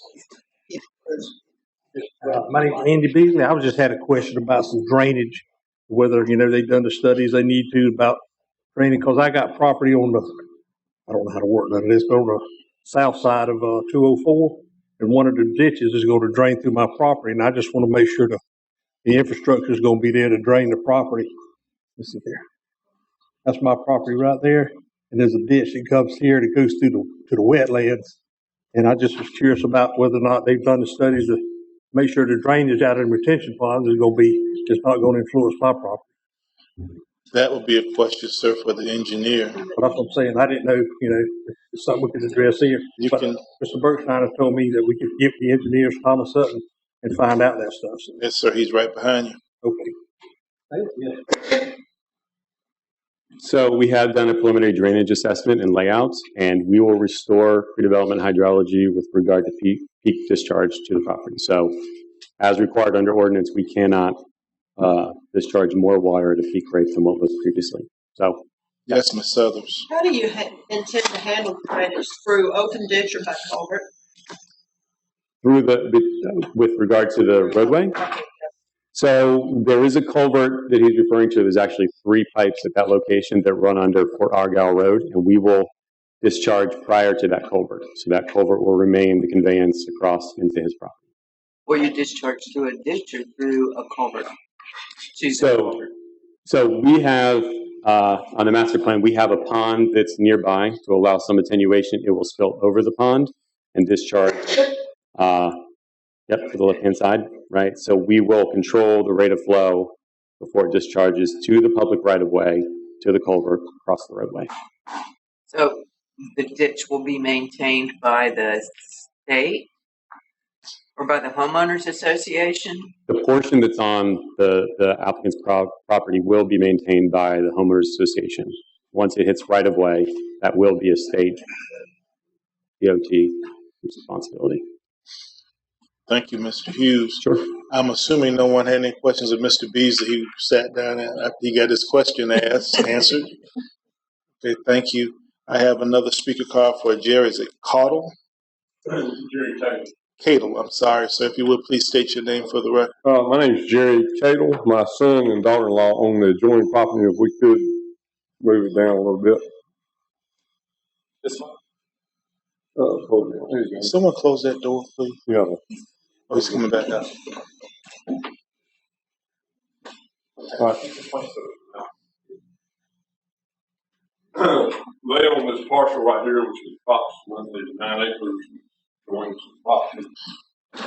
Our concern is the plan does not show there is already in place a major drainage ditch that runs along the property line here, all the way down here. They show it on this part of the plan, but it's conveniently been left off on this part. There's also a drainage ditch on John Carter Road. If you look real close, you can see an opening through my son's property, but there's a drainage ditch that the county requires him to maintain. It drains all the drainage off John Carter Road through his property and intersects his drainage ditch with that. So our concern is who's going to maintain the drainage ditch. My understanding is the drainage ditch may have been put there 30 or 40 years ago, maybe by the county, but that drainage ditch drains all the way across the northern part of the property, down the western part of the property, and goes into the Geechee River. So it's a major water flow through that area. If you put that dense of a development next to that drainage ditch, somebody has got to maintain, and I don't know if it will handle the water that's going to come off this development. So that's our first concern. And the second concern is this plan shows a buffer, but I don't know how you can have a buffer in the middle of a drainage ditch. The property line, the drainage ditch is entirely on this property. So will the buffer be the drainage ditch? Is that the buffer? Or is the buffer going to be on the development side of the drainage ditch? So those are questions I asked the engineer. We don't have those answers yet. So we have assessed the off-site drainage, and he's correct. If you go, so the watershed situated on the east side is the Little Ogeechee, and you have on the west side the Ogeechee River. And there is a drainage ditch that runs along the property line. I don't know if it's specifically on our property or if it's on the property line itself. It's on, so actually the property line is about 10 feet on the northern side of the drainage ditch. Okay. My question is, why didn't you show the drainage ditch? Because we're not rerouting that part of the ditch. Where we started, there's actually, and so he shows that line that goes where the wooded area is. We're rerouting that ditch around the property. It runs through the middle of the property right now. So we're redirecting that ditch to go around through the pond or around the pond, down to the edge of the property and discharging to its original discharge point. So that's the reason we don't show it on that other portion, because we have no intention of removing that ditch or displacing that ditch up to that point. So we will actually be improving drainage. We'll be pulling water instead of draining to it. We're going to take it to our ponds. We're going to take it through the site and discharge at that point. So that ditch will serve less property because it will only be really serving what's on the north side rather than our site also draining to that ditch. The drainage ditch is not shown. Let me, very quickly, I want to narrow the scope down. If you'd like to talk to the engineer, you can. Yeah, I like the approval of this addition from the development maintaining that drainage ditch, and the buffer is shown on the plan. The buffer between the drainage ditch and the development, because the buffer is of no effect. If that buffer that's on there is the drainage ditch is the buffer it's shown. So for this adjoining property, there is no buffer because it's a drainage ditch. It's showing what a 40-foot buffer. Correct. 40-foot buffer is the drainage. So we would like for him to have the buffer on the development side of the drainage ditch and not in the drainage ditch. No way you can plant any kind of vegetation or have a buffer in the middle of the drainage ditch. And this drainage ditch is not a small ditch. It's this high. And this property on the other side of this drainage ditch is very flat. If we get a good rain, there'll be inch through a water standing on my son's property to percolate down the soil. So if you put this development next to that drainage ditch, somebody's got to maintain the drainage ditch, first of all, and it needs to be shown on the plan that's been omitted from the plan, and then the buffer that needs to be on the development side of the drainage ditch. Those are our concerns. Drainage ditch. Thank you, sir. We'll certainly maintain a ditch on our property. And what about I don't know. I don't know specifically where it's at right now, but I don't feel comfortable committing to that at this point. That we'll do the ditch plus some. We asked that this be conditioned from the buffer being on the development side. Thank you, sir. Mr. Manager, you have a question of which gentleman? I have the question is who's maintaining the ditch now? It's not being maintained. Then if it's not being maintained now, that should be part of the development responsibility to either maintain it or have county do it. Not city. Whoever. Hold 1 second. My understanding is this gentleman's been living there for 50 years, but my understanding, and he can answer that question, is the drainage ditch was either put in by Chatham County or the city of Savannah. And it goes all the way across this property, down the west side, and it ties in, goes under Fort Argyle Road, or 204. If you would permit me to, I think we have an expert, Mr. Smith. The county did put the ditch in. It's been annexed. So now the city of Savannah is responsible for maintenance. And then it does empty into some of the county and at least one other municipality. It's chopped up. But what would have to happen is their engineering department will make requirements of the drainage. That's up to them. That's not in our purview as to the off-site drainage. But the city will require that according to or depending on where they're dumping out water.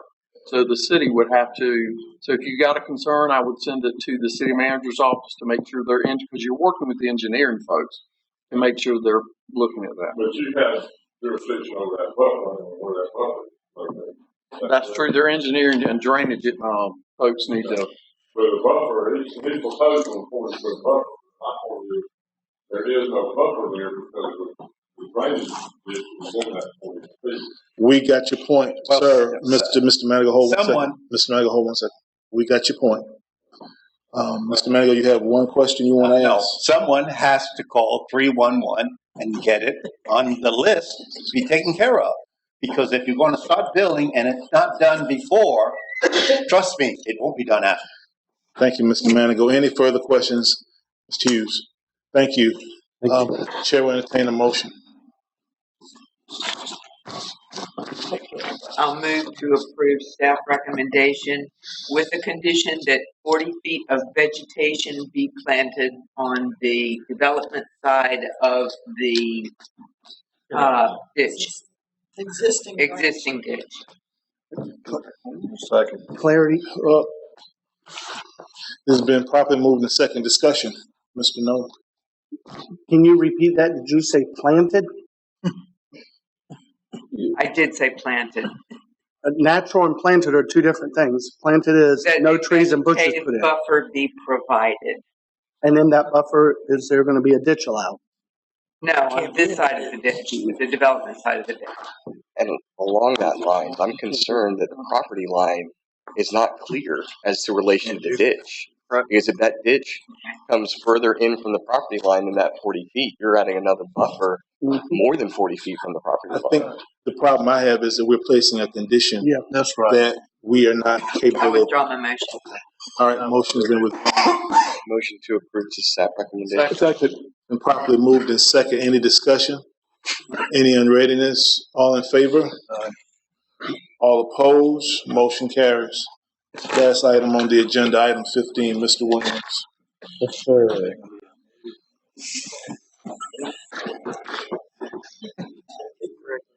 No opposed. You're welcome. You're welcome.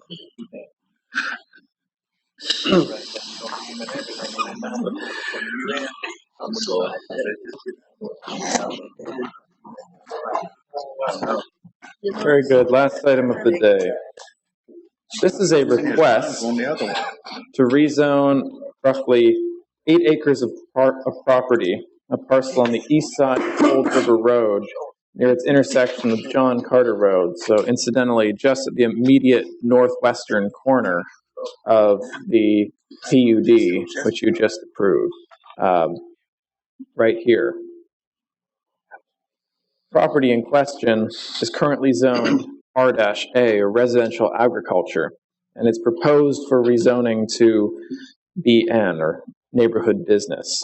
I should note that though the initial application included the entire parcel, or was not, I should clarify, was not entirely clear about which portion would be subject to rezoning, it is in fact not the entire hashed area, but the portion minus this, I may panhandle right here. So to extend this lot line immediately south. There was a small mistake regarding the map that was sent out in the initial public notice. It was corrected and is compliant with the public notice standards we have. Looking at the existing zoning pattern and surrounding the property, immediately to the south, as I noted, is the New Hampstead, and in fact the Pine Hills subdivision, PUD. To the east is residential agriculture. The west, neighborhood business. There's an existing fuel and convenience store. And then right here is the building footprints, in fact, are out of date. It is a Dollar General that recently completed. The purpose of the BN district is to provide convenient shopping facilities for convenience goods and personal services. Neighborhood market areas, 3,000 to 5,000 people. RA, on the other hand, is intended to provide rural areas in the urban expansion areas of the county for future urban development, protect rural highway, roadside areas against strip, traffic congestion, hazards, roadside blight, that kind of thing. Looking at the aerial here, you can see, and then the future land use map, this portion, the western half of the parcel roughly, is designated commercial neighborhood, which is in fact consistent with the neighborhood business designation.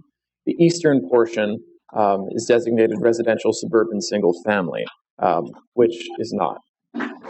In short, looking closely at the summary of findings in terms of criteria for approving a rezoning, would it permit uses that create traffic volumes, noise, odor, other such adverse impacts on neighboring properties?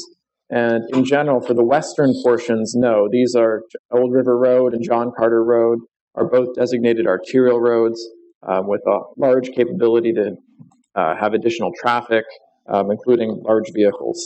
On the eastern portion, however, there is some concern over impacts on property that has an existing rural agricultural character. Similarly, with the adverse impacts permitted by uses that may be permitted under BN having adverse impacts on the same. Looking at most of these other criteria, it meets sufficient water and sewer. My understanding is it's served by private utilities, though I'll let the petitioner clarify.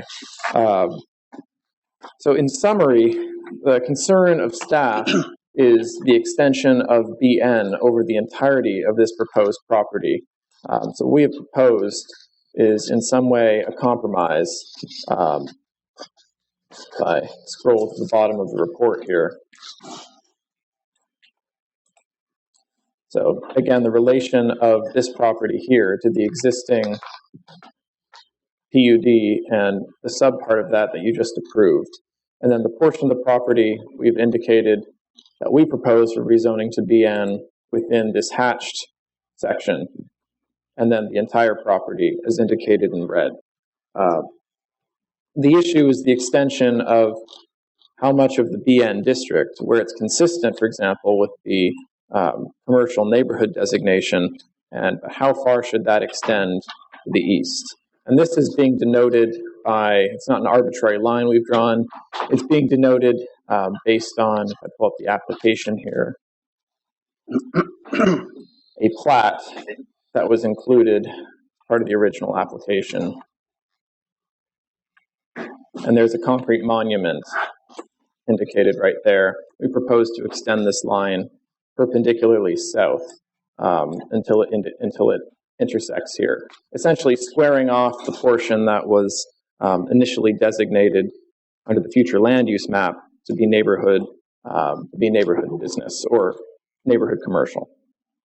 So with that, we are proposing approval of the rezoning for this western portion of the site and denial for the remainder. I'm happy to answer any Questions of Mr. Williams? There being none, is the petitioner present?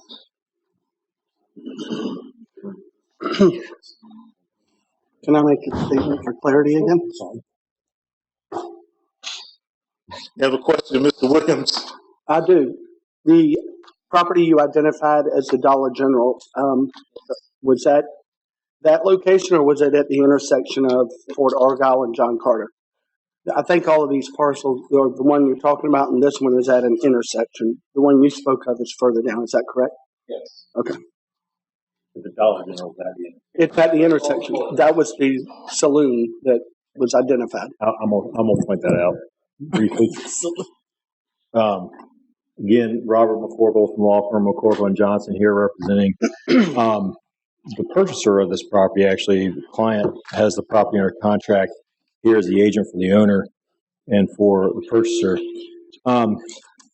If you've ever ridden down Fort Argyle Road far enough north to get down to where this property is, and you're probably pretty familiar and have a pretty good feel for the area, not a lot of development or new development has happened in this area at all, but as was indicated by the previous petition, it's coming. And there are certainly lots of houses coming. As it is now, a lot of the area is trees and there's a lot of borrow pits, and this is a good picture because you see a truck out there on the road, on Old River Road heading up toward John Carter and Fort Argyle Road. Previous item on the agenda was an approval of 538 residences to be located immediately next door to the subject property. That's only a small portion of New Hampstead, which, as you know, has thousands of homes to be constructed immediately adjacent to the subject property. And now that New Hampstead is actually under construction after sitting dormant for the Great Recession, we're going to have thousands of residents added to this area. All of those residents that are coming are going to need services. They are going to need personal services that are consistent with around residential areas. They're going to need retail and shopping facilities and other things that are common around residential areas. And the district that's appropriate for that is the BN zoning district, which is what we're here requesting from you today.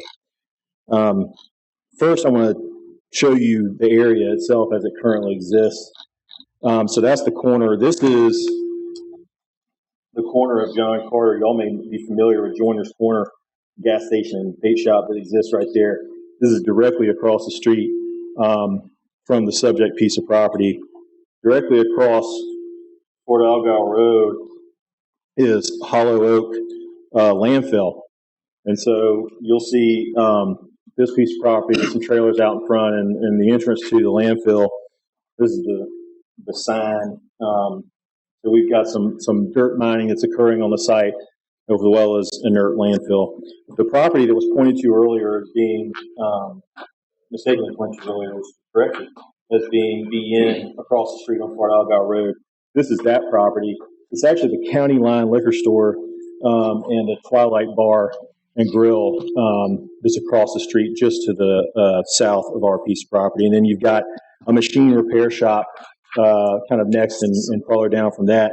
And then we do have some new infill commercial, which is great for the area. So we've got a Dollar General, which was constructed, rezoned to BN and constructed directly across Fort Algal Road at the kind of three-way intersection of Old River Road and John Carter and Fort Algal Road.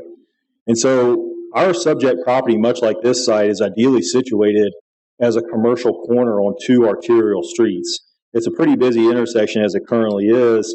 In the BN that we're requesting to put there, again, is consistent with the zoning across the street. It's consistent with the zoning in the middle of where the three streets meet. It's consistent with the zoning that moves farther down to the south. As staff has mentioned in the report, it's not going to add additional traffic concerns, utility concerns, or anything like that. The two issues that have been raised by staff are these. One is that the future land use map shows commercial on a majority of the site, but not for all of the parcel. As was pointed out by Marcel when he was doing his presentation, the original lot line, or the original future land use map line, was a function of the old lot line that existed on this piece of property. So this is the old lots as they existed, which are all now currently owned by the owner of the property. But this lot line that existed that you see continues all the way across Old River Road was the basis of that future development map. It was an arbitrary line drawn along lot lines. And this property here and this property here are now horse pasture used for a nonprofit equestrian facility on the owner's piece of property. And so the lots were recombined years ago, so that line no longer exists.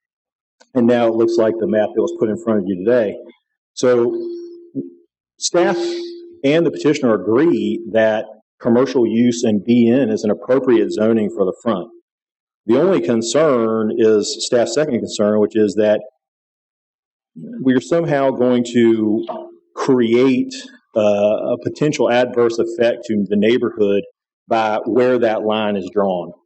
And what we're talking about as far as what we are asking for and what staff is recommending is evidence on this for you to look at.